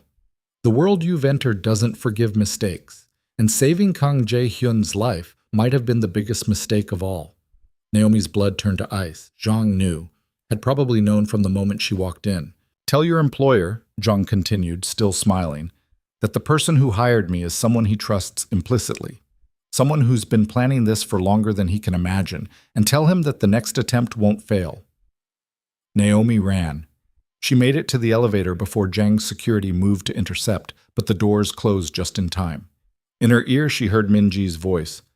"We're pulling you out. Team is moving in. Get to the lobby and keep moving." The lobby was crowded with office workers heading home for the evening. Naomi pushed through them, her mind racing. Zhang had identified her, which meant the trap had failed, but they'd also gotten a confession on tape, Zhang admitting to brokering the assassination attempt. She burst through the lobby doors into the evening air and saw the black SUV waiting, Minji behind the wheel. Naomi dove into the passenger seat and they were moving before she'd even closed the door. "Did you get it?" Minji demanded. "All of it." She basically confessed. "But she knows who I am, Minji. She called me by name." "Then we burn her operation down tonight. No more waiting, no more investigating. We hit her hard and fast before she can warn whoever hired her." They drove to a warehouse in Boyle Heights where Jae-hyun was waiting with 24 of his most trusted people. When Naomi played the recording, the room went silent. "Someone I trust implicitly," Jae-hyun repeated. "Someone who's been planning this for longer than I can imagine." Yoon's face was ashen. "Jae-hyun, there's something I need to tell you. Something I should have mentioned before, but I thought I was wrong, thought I was being paranoid." "What is it?" 6 months ago, I was approached by someone claiming to represent a group of investors interested in our operations. They wanted to buy in, become silent partners. I turned them down because something felt wrong. Too good to be true. Yoon pulled out a folder he'd been carrying. I kept records of the meeting. The person who approached me used a fake name, but I managed to get photos. He laid them on the table and Naomi's breath caught. The photos showed Yoon meeting with a man in his 60s, distinguished looking, with the kind of face that inspired trust, a face Naomi had seen before in the background of several of Jae-hyun's business meetings. "Who is he?" she asked. Jae-hyun's expression was stone. "Park Chol-soon. He's been my accountant for 12 years. He handles the legitimate side of my businesses, the real estate, the investments, the tax shelters. I've never involved him in the illegal operations. He's supposed to be clean." "Clean is relative," Yoon said. "If he handles your money, he knows where it comes from. And if he's been planning this for years, he'd have positioned himself perfectly, close enough to know everything, distant enough to never be suspected." Minji was already on her phone coordinating with the team. "Park's office is in Pasadena. His home is in San Marino. Where do you want to hit first?" "Both. Simultaneously, and bring him in alive. I want answers." Jae-hyun turned to Naomi. "You're staying here." "Like hell I am. This is my investigation too. This is about to become a war zone. You're not trained for this." "I wasn't trained to save your life either, but I did it anyway." Naomi stood her ground. "I'm coming with you." For a moment she thought he'd argue, but then he nodded once, sharp. "Stay close to Minji. Do exactly what she says. And if shooting starts, you hit the ground and don't move until I tell you it's safe." The raid on Park's home was anticlimactic. He wasn't there, and neither was anyone else. But the office was different. When they arrived, lights were still on in the top-floor corner office, and surveillance showed at least 3 people inside. Jae-hyun's team moved with military precision, securing the building floor by floor. Naomi stayed with Minji and the command vehicle, watching on monitors as they cleared each level. Then gunfire erupted. The monitors showed Park's security team, not accountants but trained fighters, opening fire on Jae-hyun's people. The office complex transformed into a battlefield, bullets tearing through walls and windows. "Jae-hyun, fall back!" Minji was shouting into her radio. "It's a trap! The whole building is—" The explosion cut off her words. The top 3 floors of the building erupted in flame, the blast wave shattering windows for blocks around. Naomi screamed, watching the monitor go dark, hearing the chaos on the radio channels. Minji was already moving, coordinating emergency response, trying to get a head count of who'd made it out. "Jae-hyun!" Naomi grabbed a radio, her voice breaking. "Jae-hyun, answer me!" Static. Time became elastic, seconds stretching into hours. Naomi watched rescue teams pull people from the burning building. Some of Jae-hyun's men, some of Park's, all injured, some critically. But no Jae-hyun. He was on the fourth floor when it blew, one of the survivors reported, his face blackened with soot. The explosion came from above. The floors collapsed inward. I don't know if anyone up there could have survived. Naomi felt the world tilt. She'd saved him from poison only to lose him to fire. The irony was crushing. Minji's hand gripped her shoulder. Don't assume the worst. Jae-hyun has survived impossible things before. If anyone can walk out of that inferno, it's him. But an hour passed, then two, and still no sign. The firefighters declared the upper floors too unstable to enter. Recovery would have to wait until morning. Naomi sat in the command vehicle, numb. Around her, Jae-hyun's organization was in chaos. Yoon was coordinating with what remained of the leadership, trying to maintain control, to prevent rivals from taking advantage of the power vacuum. And then her phone rang. Unknown number. With trembling hands, she answered. Hello? Miss Carter? The voice was unfamiliar, male, cold. We have something that belongs to you, or rather, someone. Who is this? That doesn't matter. What matters is that we have Kang Jae-hyun, injured, barely conscious, but alive. And we're willing to trade him for something we want. Naomi's heart stopped. What do you want? You. Just you. Come alone to the address I'm about to send you. Come armed, come with backup, and he dies. Come within the next 2 hours, or he dies. Choose wisely, Miss Carter. You've saved his life once. Let's see if you can do it again. The call disconnected, and a text message arrived with an address in the port of Los Angeles. Minji had been listening on a secondary line. It's a trap. They're using him as a bait to get to you. I know. You can't go alone. We'll put together a team, coordinate an assault. There's no time, and they'll kill him if they see anyone but me. Naomi stood, her decision made. I'm going. Naomi, think about this, about what you're walking into. I am thinking. I'm thinking about Maya, about how she'd never forgive me if I let someone die to save myself. I'm thinking about how Jae-hyun took me in when he could have killed me, protected my sister, gave me a chance when I had nothing. She met Minji's eyes. I'm thinking that maybe I'm exactly as stupid and brave as he said, and maybe that's okay. Minji's expression cracked, showing emotion for the first time since Naomi had known her. Then at least take this. She pressed a small pistol into Naomi's hand. Safety's here. Point and shoot. And Naomi, if you get a chance to run, take it. Don't be a hero. Too late for that, Naomi said, and walked out into the Los Angeles night, heading toward either salvation or slaughter, with no way to know which until she arrived. The port of Los Angeles at night was a landscape of shadows and industrial decay, shipping containers stacked like a giant's building blocks, cranes frozen mid-reach against the sodium-lit sky. Naomi drove through the maze of access roads with the pistol Minji had given her burning like a brand against her lower back, tucked into the waistband of her jeans. The address led her to Berth 94, a section of the port that looked abandoned, marked for redevelopment, but caught in bureaucratic limbo. She parked where instructed and killed the engine, sitting in darkness while her heart hammered against her ribs. Her phone buzzed. Walked to the warehouse with the red door, alone, hands visible. Naomi stepped out of the car, raising her hands slightly so anyone watching could see they were empty. The gun stayed hidden at her back, a secret that might save her life or get her killed if they searched her. The warehouse loomed ahead, its red door exactly as described. As she approached, it swung open, revealing a cavernous space lit by flickering fluorescent lights that cast everything in sickly green. Miss Carter, punctual. I appreciate that in an amateur. The voice belonged to Park Chul-soon, the accountant who'd spent 12 years building Jae-hyun's empire while secretly plotting its destruction.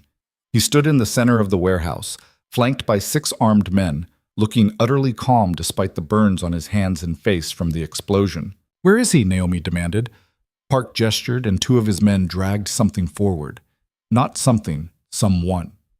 Jae-hyun, barely conscious, blood matting his dark hair, his expensive suit torn and charred. They dumped him on the concrete floor like garbage, and Naomi had to physically restrain herself from running to him. Still alive, Park said conversationally, though I imagine he wishes he wasn't.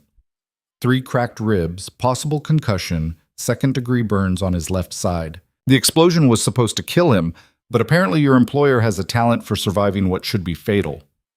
Why? The word ripped from Naomi's throat. Why destroy someone who trusted you? Trust. Park laughed, the sound bitter. Is that what you think this was? Jae-hyun didn't trust me. He used me. He built his empire on blood and suffering, then hired me to make it look legitimate, to wash his money clean so he could pretend to be a businessman instead of a gangster. Do you know what that makes me? Complicit. Guilty by association for every crime he's ever committed. Then why not just quit? Walk away? Because he knows too much. They all do. Once you're part of this world, there's no walking away. There's only deeper in or dead. Park moved closer, and Naomi saw the madness in his eyes, the kind that came from years of buried resentment finally erupting. So I decided if I couldn't leave, I'd burn it all down. Take everything he built and scatter it to the winds. And then, when he was gone, I'd rebuild. Something cleaner, better. By murdering him? By becoming exactly what you claim to hate? By ending the cycle. Park's voice rose. Don't you see? Men like Jae-hyun, they're a disease. They corrupt everything they touch. You should know, look what he's done to you. A few weeks ago you were a waitress. Now you're here, with a gun at your back, negotiating for the life of a crime lord. He's already destroyed you, Miss Carter. You just don't realize it yet. Naomi's mind raced. Park knew about the gun, which meant he'd been watching her, probably had thermal imaging or other surveillance. Running was pointless. Fighting was suicide, which left only one option, the truth. You're right, she said, and watched Park's expression shift to surprise. He has destroyed my old life. I can't go back to being invisible. Can't pretend this world doesn't exist. But you're wrong about why I'm here. I'm not here because he corrupted me or forced me. I'm here because I choose to be. Because for all his sins, Jae-hyun kept his promises. He protected my sister. He gave me the tools to survive in a world I didn't know existed. And yes, he's a monster. But he's a monster who honors his debts. How touching. Park's smile was cruel. A love story born in blood. But I'm afraid it ends here. You see, I don't actually need Jae-hyun alive anymore. The explosion was just the opening move. His organization is already fragmenting. Yoon and Min-ji can't hold it together without him, not with the Russians and the cartels both making moves. Within a week, everything he built will be ashes. And you, Miss Carter, are the final loose end. He raised his hand, signaling his men, and Naomi saw the guns lift toward her. Time slowed. She thought of Maya, of her sister's smile, of the promise she'd made to always come back. She thought of Jae-hyun's dark eyes, the vulnerability he'd shown her in those midnight conversations, the man beneath the monster, and she thought, I'm sorry I couldn't save you twice. The warehouse exploded into chaos, but not from Park's men shooting, from the shipping containers around them suddenly erupting with gunfire. Yoon's voice boomed over a loudspeaker. Drop your weapons, you're surrounded. Park's face contorted with rage. You brought backup. I told you. I didn't. Naomi shouted over the gunfire. But even as she said it, she understood. Min-ji had tracked her phone, had positioned teams around the perimeter, waiting for the right moment. Park's men returned fire, and the warehouse became a war zone. Naomi dropped to the ground, crawling toward Jae-hyun's motionless form. Bullets whined overhead, ricocheting off metal with sounds like angry hornets. She reached him, pressing her fingers to his throat. Pulse, weak but steady. Jae-hyun, can you hear me? We need to move. His eyes opened, barely focused. Naomi, stupid, shouldn't have come. Yeah, well, we're both stupid. Come on. She got her shoulder under his arm, trying to leverage him up. He was heavier than he looked, and every movement made him gasp in pain. A bullet struck the concrete inches from her hand, and Naomi looked up to see Park advancing on them, his own gun drawn. His men were falling back under the assault from Yoon's forces, but Park himself seemed beyond caring about survival. You ruined everything, he screamed at Jae-hyun. Years of planning, years of patience. Naomi pulled the pistol from her waistband, her hand shaking so badly she could barely aim. Stay back, Park laughed. You won't shoot. You're not a killer. You're just a waitress playing dress-up in a world you don't understand. He was right. Naomi had never fired a gun before, had never wanted to take a human life. Every instinct screamed at her to drop the weapon, to find another way. But then Park's gun swung toward Jae-hyun's head, execution style, and something in Naomi shifted. She wasn't pulling a trigger, she was making a choice. The same choice she'd made on that balcony when she'd kissed a dying man to save him. She fired. The recoil nearly knocked the gun from her hands, and her shot went wide, hitting Park in the shoulder instead of center mass. But it was enough. He staggered backward, shock replacing rage on his face. Yoon's men burst through the warehouse doors, and Park was swarmed before he could recover. The remaining gunmen surrendered or fell, and suddenly the chaos subsided into an eerie calm broken only by groaning wounded and shouted orders. Minji appeared at Naomi's side, already calling for medical teams. "You did good, both of you. Just hang on." Jae-hyun's hand found Naomi's, his grip weak but deliberate. "Told you. Brave, stupid, both." "Yeah, well, I learned from the best," Naomi said, her voice breaking as the adrenaline drained away and left only exhaustion. The ambulances arrived within minutes. Private medical teams, not city services, because Jae-hyun's world operated on different rules. They loaded him onto a stretcher, and Naomi tried to follow, but Minji held her back. "Let them work. He'll be fine. You, on the other hand, need to answer some questions." Yoon approached, his face grim but not angry. "You shot someone tonight. That changes things." "He was going to kill Jae-hyun." "I know. And legally it was self-defense. But legally doesn't matter much in our world. What matters is that you've crossed another line. You're not just the woman who saved his life anymore. You're the woman who killed to protect him." The weight of what she'd done settled over Naomi like a shroud. She'd taken a human life. Yes, in defense of another. Yes, against someone who'd tried to commit murder. But still, she'd pulled the trigger. That couldn't be undone. "Park's alive," Yoon continued, reading her expression. "Wounded, in custody, but alive. You're not a murderer, Naomi. Not yet." The "not yet" hung in the air like a prophecy. They took her to the same underground medical facility where Jae-hyun had recovered from the poisoning. The doctors checked her for injuries, minor cuts from concrete, bruises from hitting the warehouse floor, shock that manifested as uncontrollable shaking. "You should rest," one doctor said, offering her a sedative. Naomi shook her head. "I need to see him. Need to know he's okay. Miss Carter, Mr. Kang is in surgery. It will be hours before—" "I don't care. I'll wait." And she did. Naomi sat in the sterile hallway outside the surgical suite, still wearing clothes that smelled of gunpowder and fear, watching the clock tick through the small hours of the morning. Minji brought her coffee that she didn't drink and food that she couldn't eat. "He's going to make it," Minji said, sitting beside her. "Jae-hyun survived worse than this." "I shot someone." The words came out flat, disconnected. "I aimed a gun at another human being and pulled the trigger. To save a life. That matters." "Does it? Or am I just telling myself that to feel better about becoming exactly what Park accused me of being, someone corrupted by this world, someone who solves problems with violence?" Minji was quiet for a long moment. "When I was 19, I killed someone for the first time. A man who'd been sent to murder Jae-hyun when he was just starting out, barely more than a kid himself. I shot that man in the back as he was drawing his gun. No warning, no hesitation. And afterward, I felt exactly like you do now. Horrified, guilty, wondering if I'd destroyed something essential in myself." "Did it get easier?" "No, it got more familiar. There's a difference." Minji met her eyes.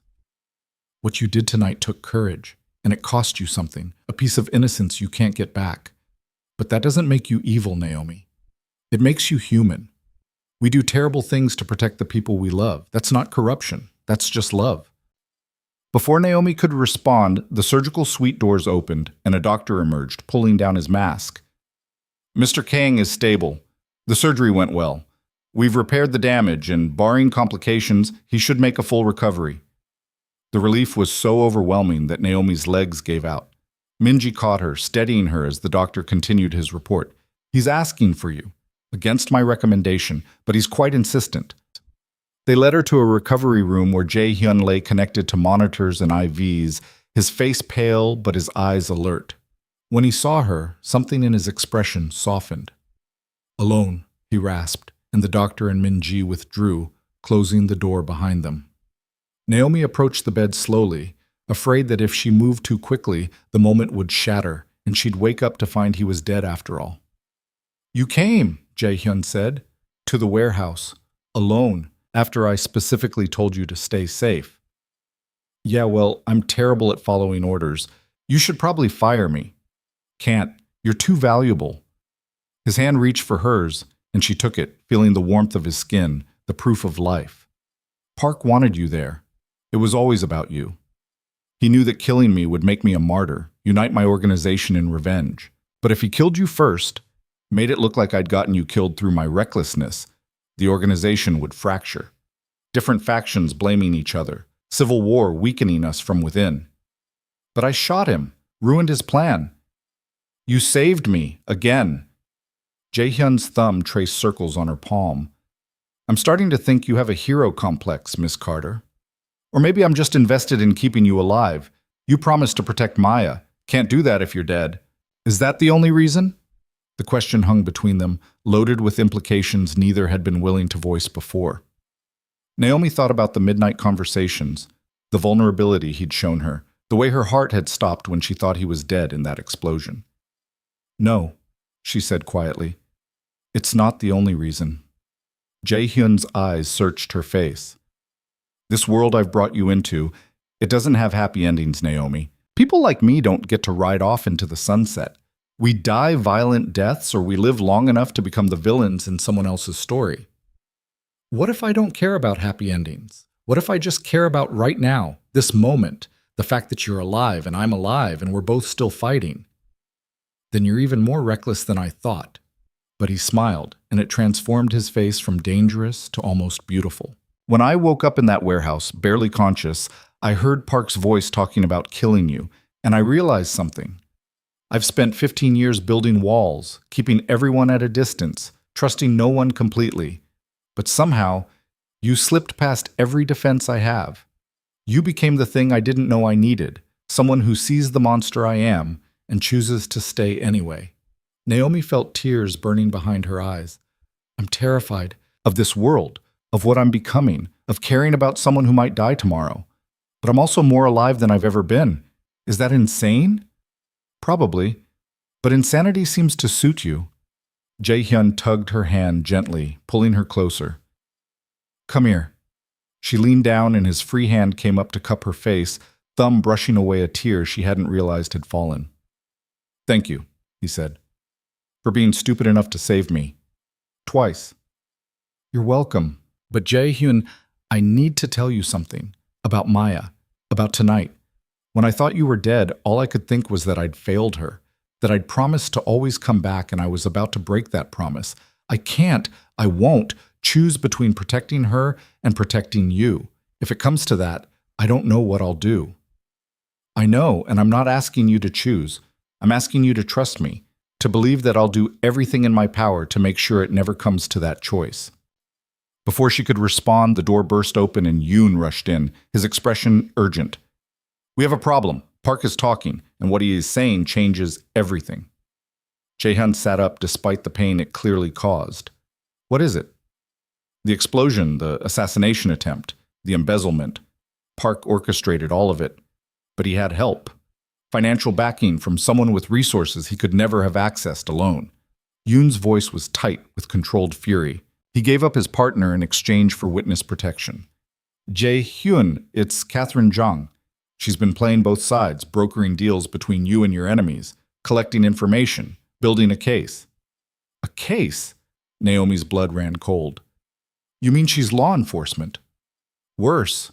She's FBI. Deep cover for the past 8 years, and according to Park, she's been building a RICO case against Jae-hyun's entire organization. Everyone involved, me, Minji, all the senior people, we're all targets. The explosion was supposed to eliminate Jae-hyun while making it look like internal gang violence. Then she'd sweep in, arrest everyone in the chaos, and claim credit for taking down one of LA's biggest criminal enterprises." Jae-hyun's expression went cold and calculating. "How long do we have?" "Hours, maybe. Park says she's been waiting for the right moment to move. The explosion and the warehouse shootout might have forced her hand. If she thinks we're onto her, she'll call in federal marshals and hit us with everything she has." Then we move first. Jae-hyun was already disconnecting himself from monitors, ignoring the alarms that started beeping. Get me out of this bed. We need to disappear before she can mobilize her forces. You're in no condition, the doctor protested, rushing back into the room. I'm in perfect condition to not spend the next 20 years in federal prison. Jae-hyun swung his legs over the side of the bed, wincing. Yoon, activate the contingency protocols, scatter the organization, move the money offshore, burn any evidence that can't be hidden. Minji, I'm 3 steps ahead of you, Minji said from the doorway, phone already pressed to her ear. But Jae-hyun, if we run, we look guilty. We look exactly like the criminals Jong thinks we are. We are exactly the criminals she thinks we are. But that doesn't mean we have to make it easy for her. Jae-hyun stood, swaying slightly, and Naomi moved to support him. How many safe houses do we have that she doesn't know about? 2, maybe 3 if we're lucky. Not enough. We need to get out of the city entirely, out of the state. His eyes found Naomi. And we need to move Maya. If Jang knows about you, she knows about your sister. She'll use her as leverage. Panic spiked through Naomi's chest. We need to get her now, right now. Already on it, Minji said. I've got a team moving to the care facility. They'll extract her under the guise of a medical transfer, get her somewhere safe before Zhang can make a move. Somewhere safe where? Naomi demanded. Where in this entire country is safe from the FBI? Nowhere in this country, Jae-hyun said grimly, which is why Maya's going to Seoul. I have connections there, facilities that can care for her, people who owe me favors that Zhang can't touch. You're sending my sister to Korea? She doesn't speak the language, doesn't know anyone there? She'll have round-the-clock care from the best doctors money can buy. And more importantly, she'll be beyond Zhang's reach. Jae-hyun's hand gripped her shoulder. I know you don't want to be separated from her, but right now, getting her out of the country is the only way to guarantee her safety. Naomi wanted to argue, to insist there had to be another way. But she'd learned enough about this world to know when there weren't any good choices, only less terrible ones. I want to see her before she goes. I want to explain— No time, Yoon cut in. Zhang's people are already mobilizing. We have reports of federal vehicles moving toward known locations. If you go to the care facility, you'll lead them right to Maya. The cruelty of it hit Naomi like a physical blow. She couldn't even say goodbye. Couldn't hold her sister one more time. Couldn't promise that everything would be okay, even though it was a lie. I'll make sure she understands, Minji said quietly. I'll tell her you had to go away for work, that you'll video call as soon as it's safe. And Naomi, I'll personally oversee her transfer. I promise you she'll be treated like family. She is family, Naomi whispered. Exactly.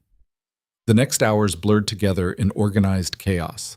They moved through a series of safe houses, staying ahead of federal raids by minutes. Jae-hyun coordinated from a laptop, managing the dismantling of his empire with the same cold efficiency he'd used to build it. Money moved through offshore accounts. Evidence was destroyed, people scattered to the winds. Naomi watched it all from the margins, feeling strangely disconnected. This was the consequence of her choice to save him. Not just her life upended, but dozens of lives, hundreds, all caught in the ripple effect of that single kiss on a balcony. Stop, Jae-hyun said, not looking up from his screen. I can hear you thinking from here. How do you know what I'm thinking? Because I thought the same thing when I first started this. Every decision I made affected other people. Every move I made put someone at risk. The guilt is crushing until you realize something important. What's that? Everyone involved made their own choices. No one forced them to work for me, to take my money, to be part of this world. They're adults who understood the risks. He finally looked at her. Including you. You chose to save me knowing it would change your life. You chose to come to the warehouse knowing you might die. You chose to shoot Park knowing it would haunt you. Those were your choices, Naomi. Own them. Is that what you do? Own all the terrible things you've done? Every single one. The violence, the crimes, the people I've hurt, or killed or destroyed. I don't hide from it. I don't pretend I'm anything other than what I am. That's the difference between monsters and hypocrites. Monsters know what they are. Before Naomi could respond, Minji burst in. We have a problem. Zhang's not just coming after us. She's made a deal with Park, full immunity in exchange for testimony, and he's given her something we didn't know he had. What? Recorded conversations. Park wore a wire for the past 6 months. Every meeting, every discussion of illegal activity, all recorded and now in FBI hands. Minji's voice was tight with barely controlled panic. Jae-hyun, she has you on tape ordering hits, discussing drug shipments, laundering money. It's ironclad. If this goes to trial, you're looking at life in federal prison, no possibility of parole. The room went silent. Even Jae-hyun, who'd faced death more times than Naomi could count, looked shaken. Then we don't let it go to trial, he said finally. We disappear, completely. New identities, new lives, somewhere Jong and the FBI can never reach. What about your organization, your empire? It's already gone. The moment those recordings surfaced, everything I built became a liability. Jae-hyun stood, moving to the window that overlooked the city. 15 years. 15 years of building something from nothing, and it's over in a single night. Naomi moved to stand beside him. I'm sorry. This is because of me, because I saved you. No. This is because Park was a vindictive bastard who couldn't see past his own self-righteousness. And because I got careless, trusted someone I should have vetted more carefully. He turned to face her. But you're right about one thing. This is a consequence, and now we have to live with it. We, Naomi repeated. You keep saying we. Because that's what this is now. You and me running from the same enemies, protecting the same people. Unless you want to take your chances with the FBI, I'm sure Zhang would love to flip you, use you as a witness against me. The thought of testifying against Jae-hyun, of being used as a weapon to destroy him, made Naomi's stomach turn. I won't help her. Then you're coming with me, because as of right now, you're a fugitive too. Accessory after the fact, at minimum. Zhang will charge you with anything she can to get leverage. His expression softened slightly. I'm sorry, Naomi. I promised to protect you, and instead I've made you a criminal. You didn't make me anything. I made my own choices, remember?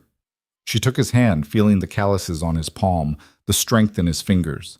So where do we go? Where can we run that the FBI won't find us? Jae-hyun smiled, and there was something wild in it, something reckless and free. I have a place. Somewhere I've been preparing for years in case everything went sideways. Somewhere we can disappear and rebuild. Where? Buenos Aires. I have contacts there, safe houses, money buried so deep no federal agency will ever touch it. We can live there. Not the way we lived before, but we can survive. What about Maya? She goes to Seoul as planned. Better she's an ocean away from us anyway. If they can't find us, they can't use her to draw us out. He squeezed her hand. I know it's not the life you wanted, Naomi, but it's the only life I can offer you now. Naomi thought about her apartment, her jobs, the careful routine she'd built. All of it was already gone, burned away the moment she'd kissed a dying man. And Maya, sweet Maya, who still believed in goodness and happy endings, would be safer far away from the chaos her sister had created. Okay, she said, Buenos Aires. But Jae-hyun, when this is over, when we're safe, I want the truth. All of it. Everything you've done, everyone you've hurt, no more secrets. Even if that truth makes you hate me. Even then. Because I need to know exactly who I'm choosing. Not the monster or the man, but the whole person. Can you give me that? Jae-hyun was quiet for a long moment, his dark eyes searching her face. Yes. When we're safe, you'll have the truth. All of it.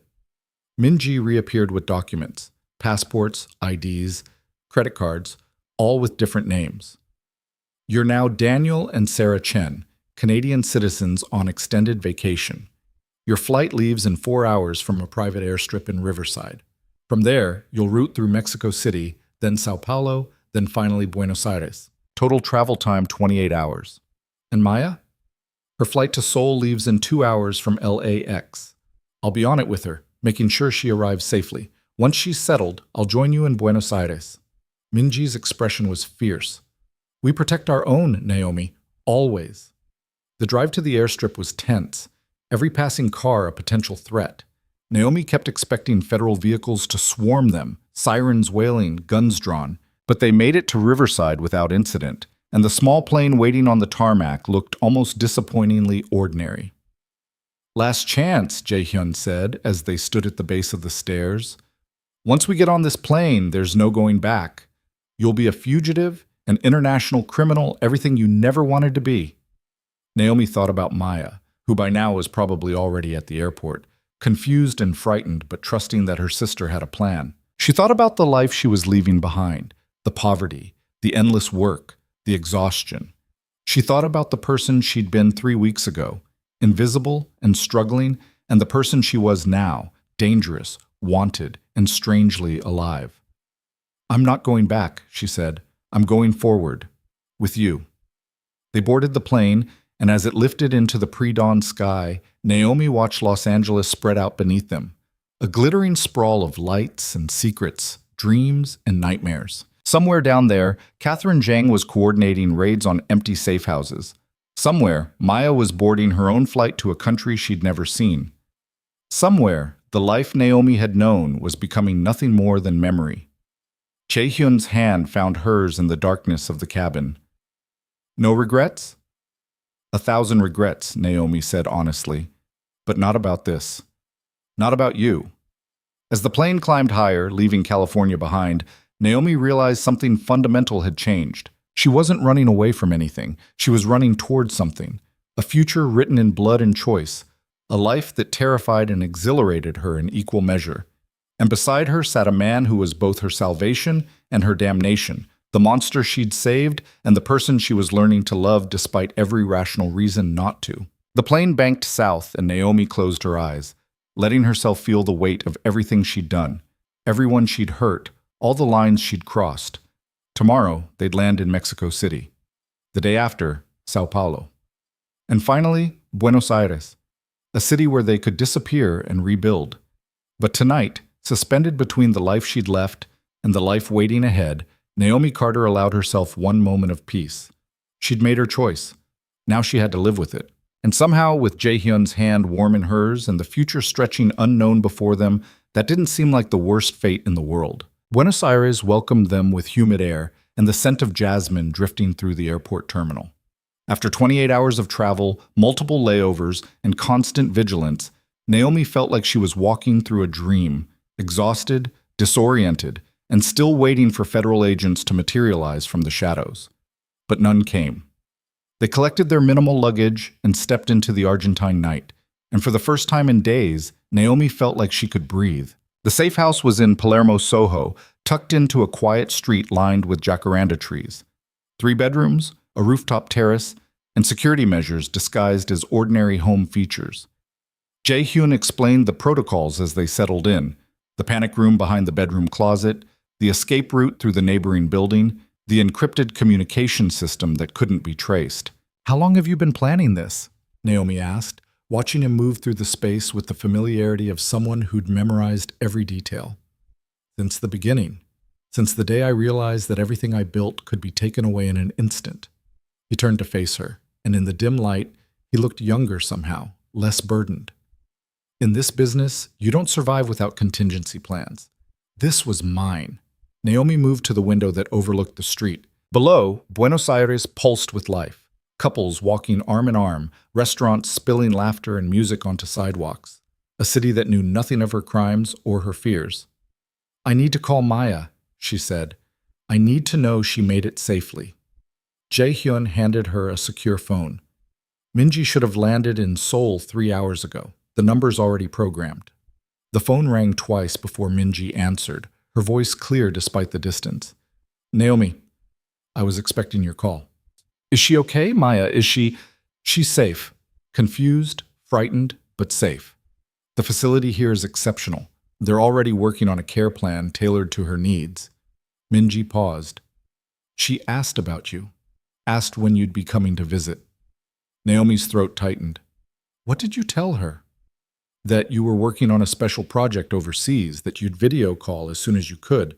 She wanted to believe me, Naomi, so she did." "Can I talk to her just for a minute?" "Not yet. The FBI has alerts on any calls from her to known associates. Give it a few weeks, let things settle. Then we'll arrange a secure connection." Minji's voice softened. "I know this is hard, But you made the right choice. She's safer here than she ever would have been in L.A. After the call ended, Naomi sat in silence, the phone still clutched in her hand. Jae-hyun approached carefully, like someone approaching a wounded animal. She's young. She'll adapt better than you think. She's all I have, all I've ever had. Naomi's voice cracked. And now she's on the other side of the world, surrounded by strangers, probably terrified that I've abandoned her.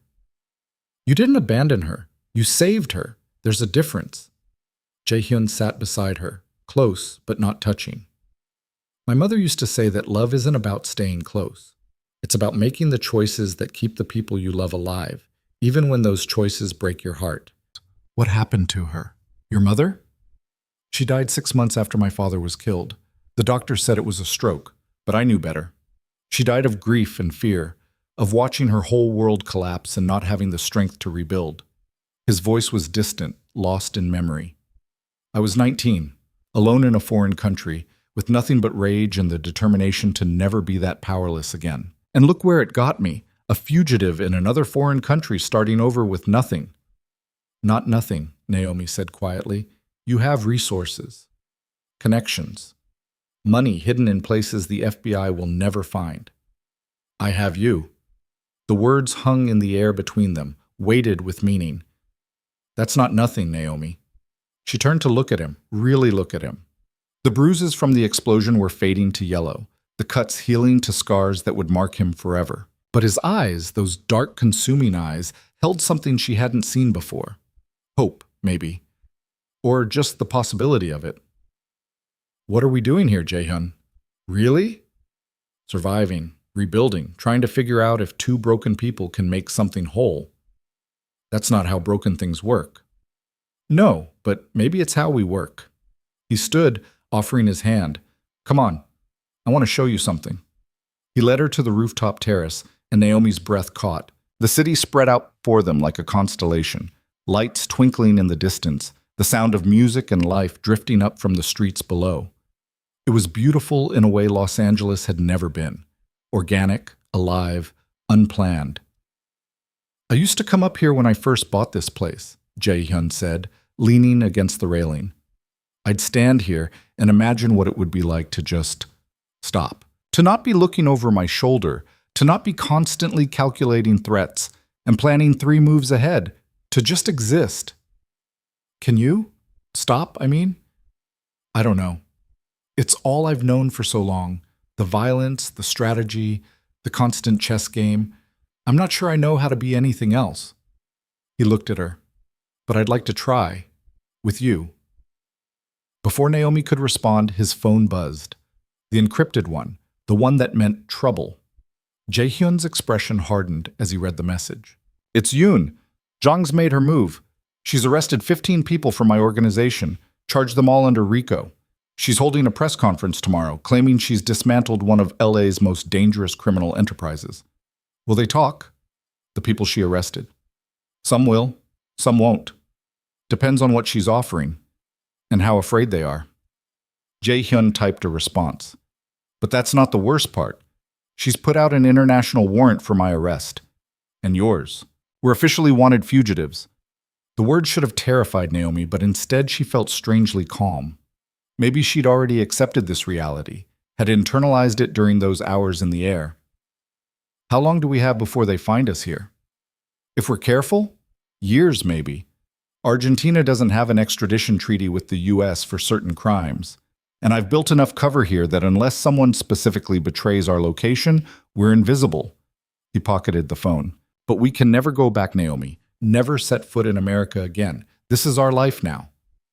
Over the next weeks, they built a routine that felt almost normal. Naomi learned Spanish from a private tutor Jae-hyun hired, studying the language with the same intensity she'd once used to memorize drink orders. Jae-hyun conducted business remotely. Legitimate business, he insisted. Investments and real estate deals that had nothing to do with his old life. But at night, when the city quieted and they sat on the rooftop terrace with wine and the weight of everything unsaid between them, Naomi saw the truth. He was restless, caged, a predator trying to adapt to captivity. Tell me about the worst thing you've ever done, she said one night. the words spilling out before she could stop them. You promised me the truth. I want it now. Jae-hyun was quiet for so long she thought he wouldn't answer. Then he began to speak, his voice low and measured. There was a man, Kim Dong-wook. He was my partner in the early days when we were both just trying to survive in LA's underworld. We built the organization together, trusted each other like brothers. He stared into his wine glass. Then I found out he'd been stealing from us. Not money, information.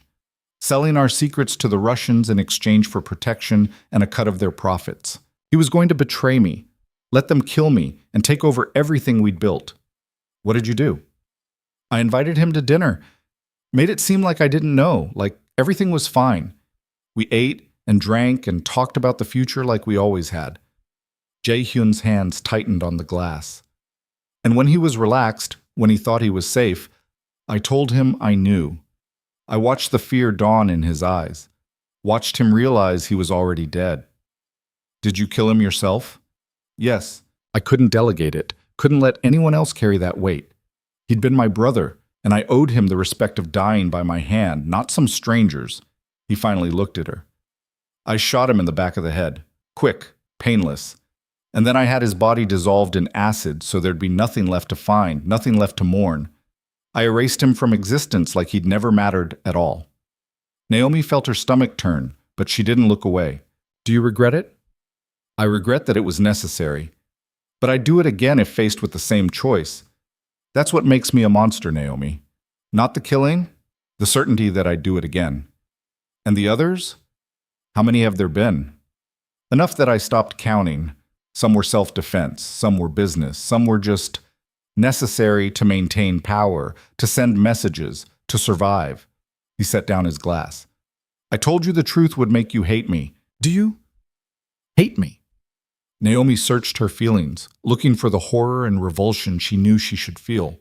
But what she found instead was something more complicated. Grief for the man he might have been if circumstances had been different, understanding for the choices survival had forced on him, and underneath it all, something that felt dangerously like love. I should, she said honestly. I should be running from you, should be appalled by what you've done. But I keep thinking about the man I've seen in the past weeks. The one who makes sure I eat when I'm too stressed, who sits with me when the nightmares wake me up, who protected my sister when he could have used her as leverage. That man doesn't match the monster in your stories. They're the same person, Naomi. You can't separate them. I know, that's what terrifies me, because I think I'm falling in love with both. The confession hung between them like a live wire, dangerous and electric. Jae-hyun stood abruptly, moving to the edge of the terrace. You shouldn't. Love me, I mean. I'll only destroy you in the end. Maybe I'm already destroyed. Maybe that happened the moment I kissed you on that balcony. Naomi stood, moving to face him. Or maybe destruction and transformation are the same thing, and I'm becoming someone new. Someone who can exist in your world without losing herself completely. And if you can't? If this life breaks you the way it's broken everyone else? Then at least I'll have chosen it. At least I'll have lived instead of just survived. She took his hand, feeling the calluses, the strength, the capacity for both violence and tenderness. I'm not asking for promises, Jae-hyun. I'm not asking for forever. I'm just asking for now, for this moment. Can you give me that? His answer was to pull her close, his lips finding hers in a kiss that was nothing like the desperate, life-saving press of mouths on that balcony. This was different, deliberate, consuming, a choice they were both making with clear eyes and full knowledge of the cost. When they finally broke apart, Naomi was breathless, her heart hammering. Now, Jae-hyun murmured against her hair, I can give you now. The weeks blurred into months, and Buenos Aires became home in ways Naomi hadn't expected. She video called Maya twice a week on encrypted connections, watching her sister adapt to life in Seoul with a resilience that broke and mended Naomi's heart in equal measure. Maya had made friends with other residents, was learning basic Korean, seemed almost happy. You look different, Maya said during one call, studying Naomi's face through the screen. Pretty. Happier? I am happy, Naomi realized, surprised by the truth of it. The work here is good. I'm learning new things. And the man? The one you work for? He treats you well? Naomi glanced at Jae-hyun, who was reviewing documents across the room, giving her privacy for the call, but close enough to intervene if anything went wrong. Yes, he treats me very well. Good. You deserve to be happy, Naomi. You've spent too long just surviving. After the call ended, Naomi sat with those words, turning them over in her mind. Maya was right. She'd spent years in survival mode, every decision calculated to get through another day, another week, another month. But now, in this stolen life in a foreign city, she was actually living. It was Yoon who shattered their fragile peace. The call came at 3 a.m, dragging them both from sleep. Jae-hyun answered on the second ring, his voice instantly alert. What is it? Naomi watched his expression shift from concern to cold fury as Yoon spoke. When he finally ended the call, he was already moving, pulling on clothes, his movements sharp with barely controlled violence. Zhang found one of our people in Singapore, someone who knew about this location, who had the address. His voice was ice. She's offered them witness protection in exchange for information. We have maybe 72 hours before federal agents coordinate with Argentine authorities to raid this place. What do? We run. Again. I have another location, deeper into Argentina, completely off the grid. He was already packing, moving with practiced efficiency. But Naomi, this is what the rest of our lives will look like. Always running, always looking over our shoulders, never safe. Naomi thought about Maya, settled and thriving in Seoul, thought about the video calls that might become too dangerous to continue, thought about a future of constantly moving, never putting down roots, living in the shadows. What if we didn't run? She said slowly. Jae-hyun stopped packing. What are you talking about? Zhang wants you. She's built her entire case around taking you down, proving she dismantled your organization. What if you gave her what she wanted? You're suggesting I turn myself in, spend the rest of my life in federal prison? I'm suggesting we negotiate. You have information she'd want, details about other organizations, connections to bigger fish, international networks the FBI doesn't even know exist. Naomi's mind was racing, putting pieces together. What if you offered her a deal? Your testimony in exchange for immunity for everyone else, for me, for Maya, for the people still caught in her net. She'd never agree to that. I'm the prize she's been chasing for years. But you're not the biggest prize anymore. The world has moved on. There are cartels, terrorist organizations, human trafficking rings that make your operation look like a mom-and-pop store. Naomi moved closer. What if you could give her those? Real intelligence, actionable information that could make her career while also clearing your people? Jae-hyun stared at her like she'd grown a second head. You're asking me to become an informant, a rat. Do you have any idea what that would make me in the criminal world? Someone who's still alive, someone who gets to choose his ending instead of having it chosen for him. She took his hands. Jae-hyun, we can't run forever. Eventually they'll find us. Eventually we'll make a mistake, or someone will betray us, or we'll just get unlucky. But if you control the narrative, if you're the one offering information instead of having it extracted from you, I'd be a traitor to everyone who ever trusted me. You'd be a survivor, like you've always been. He pulled away, pacing the room like a caged animal. Even if Zhang agreed, even if I gave her everything she wanted, I'd still face charges, still go to prison. Maybe. Or maybe your lawyer negotiates house arrest, witness protection, a reduced sentence. I don't know. But it would be something other than running until we're caught or killed. And what about us? You and me. If I'm in custody, if I'm cooperating with the feds, then we figure it out, like we've been figuring everything else out. Naomi's voice was steady, despite the fear coursing through her. I'm not asking you to do this for me. I'm asking you to consider it for yourself, for the chance at something other than endless flight. Hae-hyun was silent for a long time, staring out at the Buenos Aires skyline as dawn began to paint the sky in shades of rose and gold. I need to think, he said finally. Give me time to think. 3 days later, Jae-hyun made his decision. He called Yoon and Min-ji, conferenced them in while Naomi listened from across the room. I'm going to reach out to Jang, offer to negotiate a deal. The explosion of protest from both of them was immediate and loud. Jae-hyun let them vent, then cut through the noise with quiet authority. This isn't a betrayal. This is strategy. We're going to lose this war eventually. Zhang has the resources of the US government behind her, and we're scattered and broken. But if I control how we lose, I can protect the people who matter. You'll be labeled a rat, Yoon said, his voice tight. Every enemy you've ever made will see this as weakness. Let them. I'm done caring what criminals think of me. Jaehyun's eyes found Naomi's across the room. I want a different ending, and this is the only way to get it. The negotiation took 6 weeks and involved lawyers on 3 continents. Zhang was suspicious at first, convinced it was a trick. But when Jaehyun started providing verifiable intelligence, names, dates, locations of international criminal operations that had nothing to do with his own organization, she began to see the value. The deal they finally struck was complex and filled with legal jargon Naomi barely understood. But the core was simple.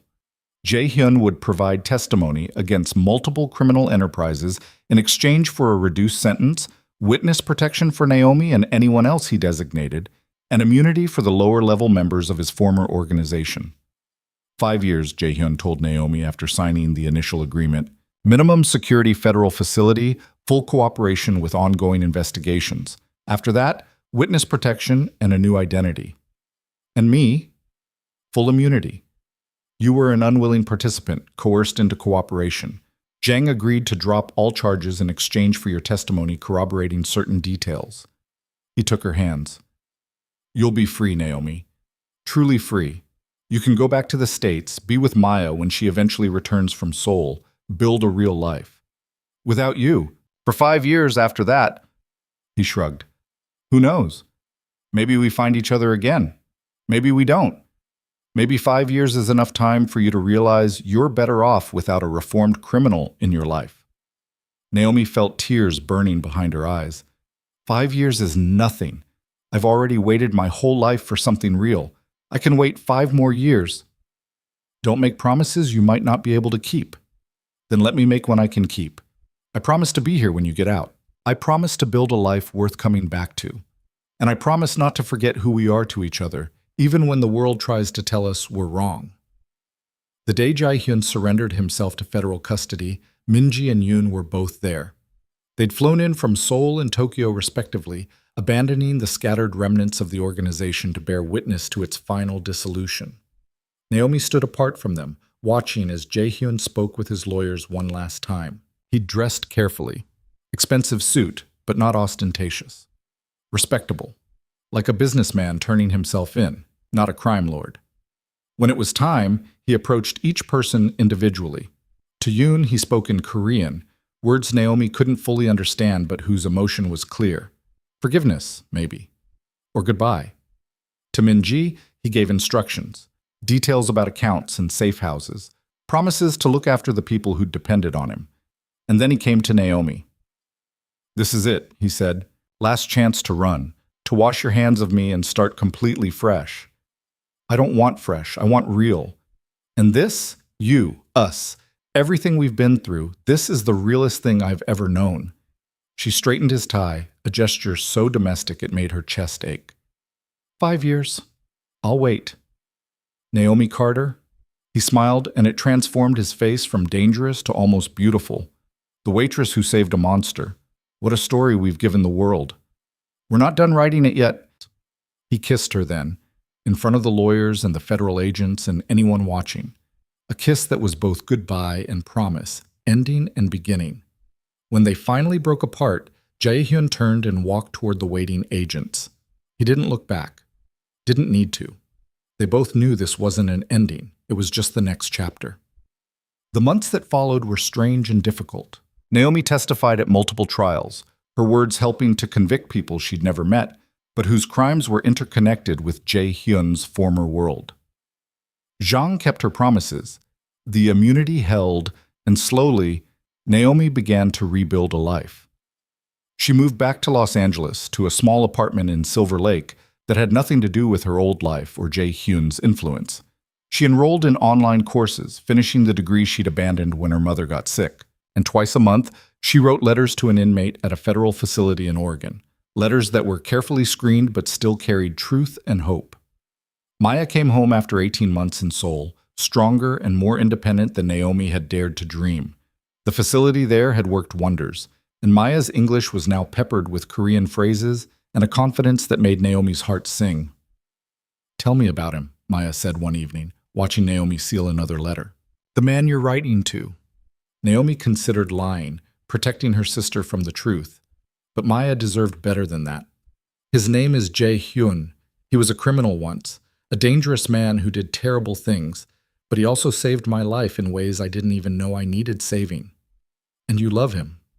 "Yes, even though I probably shouldn't. Even though it's complicated and messy and nothing like the love stories in movies." Maya smiled. "The real ones never are. But Naomi, is he good to you? Does he make you happy?" "He makes me feel alive, like I matter, like my choices have weight and consequence." Naomi sealed the envelope. "And yes, he's good to me."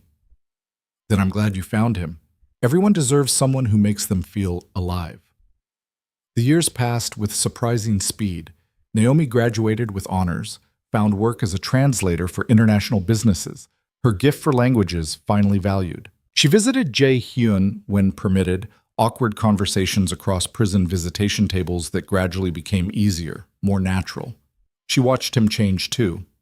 The cold calculation in his eyes softened. He taught classes to other inmates, sharing his business knowledge and legal contexts. He read voraciously, meditated, attended therapy sessions that forced him to confront the violence of his past. "I'm not the same person you saved," he told her during one visit 3 years into his sentence. "Prison changes you, forces you to sit with your choices, your regrets." "Are you regretting?" "Some things. Not all." His eyes met hers across the table. "Never you. Never the choice to try for something different." 2 more years, Naomi said. "We're more than halfway there." "And then what? Witness protection means new identities, new lives. We might not even be in the same city." Then we'll figure it out. We've survived worse than distance." The day of Jae-hyun's release arrived with spring sunshine and the scent of flowers blooming in the prison yard. Naomi waited outside the gates, nervous as a teenager on a first date. 5 years. 5 years of letters and visits and faith that this moment would actually come. When he finally walked through those gates, he looked different. Older, yes, but also lighter. Like he'd set down a burden he'd carried for decades. "Naomi." Her name on his lips was a prayer and a promise. "Jae-hyun." She crossed the distance between them. "Welcome back to the world." "Is it the same world I left?" "No, it's better. Harder in some ways, but better." They'd been assigned to witness protection in Portland, given new identities and a modest apartment in a neighborhood full of young families and coffee shops. It was so normal, it felt almost surreal. "Daniel Chen," Jae-hyun said, looking at his new driver's license with something like amusement. "Canadian immigrant, small business consultant. It's not exactly crime lord." "No, it's better." Naomi, now Sarah Chen, unpacked boxes in their new kitchen. "It's real, legal, ours." Building a life from scratch was harder than either had anticipated. Jae-hyun struggled with the mundane reality of ordinary existence, grocery shopping, paying utility bills, making small talk with neighbors. Naomi struggled with the normalcy, sometimes missing the edge of danger that had defined their relationship. But they learned, adapted, grew into these new versions of themselves. Maya visited often, bringing light and laughter to their carefully constructed new life. She and Jae-hyun developed an unexpected friendship, bonded by their shared love for Naomi and a mutual appreciation for survival against odds. "He's good for you," Maya told Naomi during one visit, watching Jae-hyun attempt to assemble furniture with instructions in English and growing frustration. "I was worried at first when you told me the truth about everything, but he makes you happy. I can see it." "He does," Naomi agreed. "Not in the way I expected. Not easily, but real happiness never is easy." One evening, 2 years after his release, Jae-hyun found Naomi on the small balcony of their apartment, watching Portland's lights twinkle in the distance. "Do you ever miss it?" he asked. "The intensity, the danger, the feeling of living on the edge?" "Sometimes," Naomi admitted. "But then I remember what that life cost us. The constant fear, the running, the people we lost. This is better, quieter, yes, but better." I've been thinking about something. He moved to stand beside her. About second chances and what we do with them. What have you concluded? That I want to build something worth protecting. Not an empire this time, something smaller but real. A life. A family, maybe, if you're interested. Naomi turned to look at him, surprise and hope warring in her chest. Are you asking? I'm asking if you want to write a different ending than the one we thought we were getting. If you want to take this strange, impossible thing between us and build it into something lasting. She thought about the girl she'd been on that balcony, desperate and invisible, making a choice that would change everything. She thought about the woman she'd become, stronger, scarred, but unbroken. Yes, she said. Let's build something lasting. They were married 6 months later in a small ceremony with Maya as the only guest. No big celebration, no announcement to the world. Just two people who'd survived impossible things, promising to survive together. And on a spring evening, 3 years later, Naomi stood in the nursery of their small house in suburban Portland, rocking their daughter to sleep while Jae-hyun watched from the doorway. What should we tell her? He asked quietly. When she's old enough to ask about our past? The truth, Naomi said, that we made mistakes, that we hurt people, that we've spent years trying to build something better from the ashes of who we were, and that we found each other in the chaos. Yes, that too. Their daughter, named Maya after her aunt, and Jisoo after Jae-hyun's mother, slept peacefully, unaware of the complicated history that had brought her into existence. She would grow up in safety and normalcy, protected from the violence that had defined her parents' early relationship. But she would also know love, fierce, complicated, hard-won love. Naomi thought about that night on the balcony, about the kiss that had started everything, about the choice to save a monster and how that choice had transformed them both. Some people would call their story a cautionary tale, a warning about the consequences of violence and crime and the impossible romance between a waitress and a crime lord. But Naomi knew better. Their story wasn't about the violence or the crime or even the romance. It was about choice, about agency, about two people who'd been trapped by circumstances and had fought their way to freedom, together. It was about transformation, how the act of saving someone could save you too. And it was about love, messy, complicated, imperfect love that had survived poisoning and explosions and federal prosecution and witness protection and 5 years of separation. The kind of love that didn't promise easy or simple or safe, just real and lasting, and worth every impossible choice they'd made to get here. Outside, Portland settled into evening. Inside, a family built from chaos and choice gathered together. A former crime lord turned small business consultant, a former waitress turned professional translator, and their daughter who would never know the darkness her parents had walked through to reach the light. And somewhere in Seoul, another Maya smiled at a video call from her sister, seeing the happiness in Naomi's eyes and knowing that every sacrifice, every hard choice, every moment of fear had led to this, to peace, to family, to home. The story that had started with a kiss to disguise death had transformed into something neither Naomi nor Jae-hyun could have predicted. A life built on honesty and second chances, on the understanding that monsters could choose to be better, and that love could survive anything if both people were brave enough to choose it again and again. This was their ending. Not perfect, not without scars, but theirs. And in the quiet of their Portland home, surrounded by the simple, ordinary miracle of a life they'd fought so hard to build, Naomi Carter, now Sarah Chen, finally understood what her sister had tried to tell her all those years ago. Everyone deserves someone who makes them feel alive. And she had found him, saved him, loved him, and built a future with him that proved redemption was possible, even for monsters, even for the people who saved them.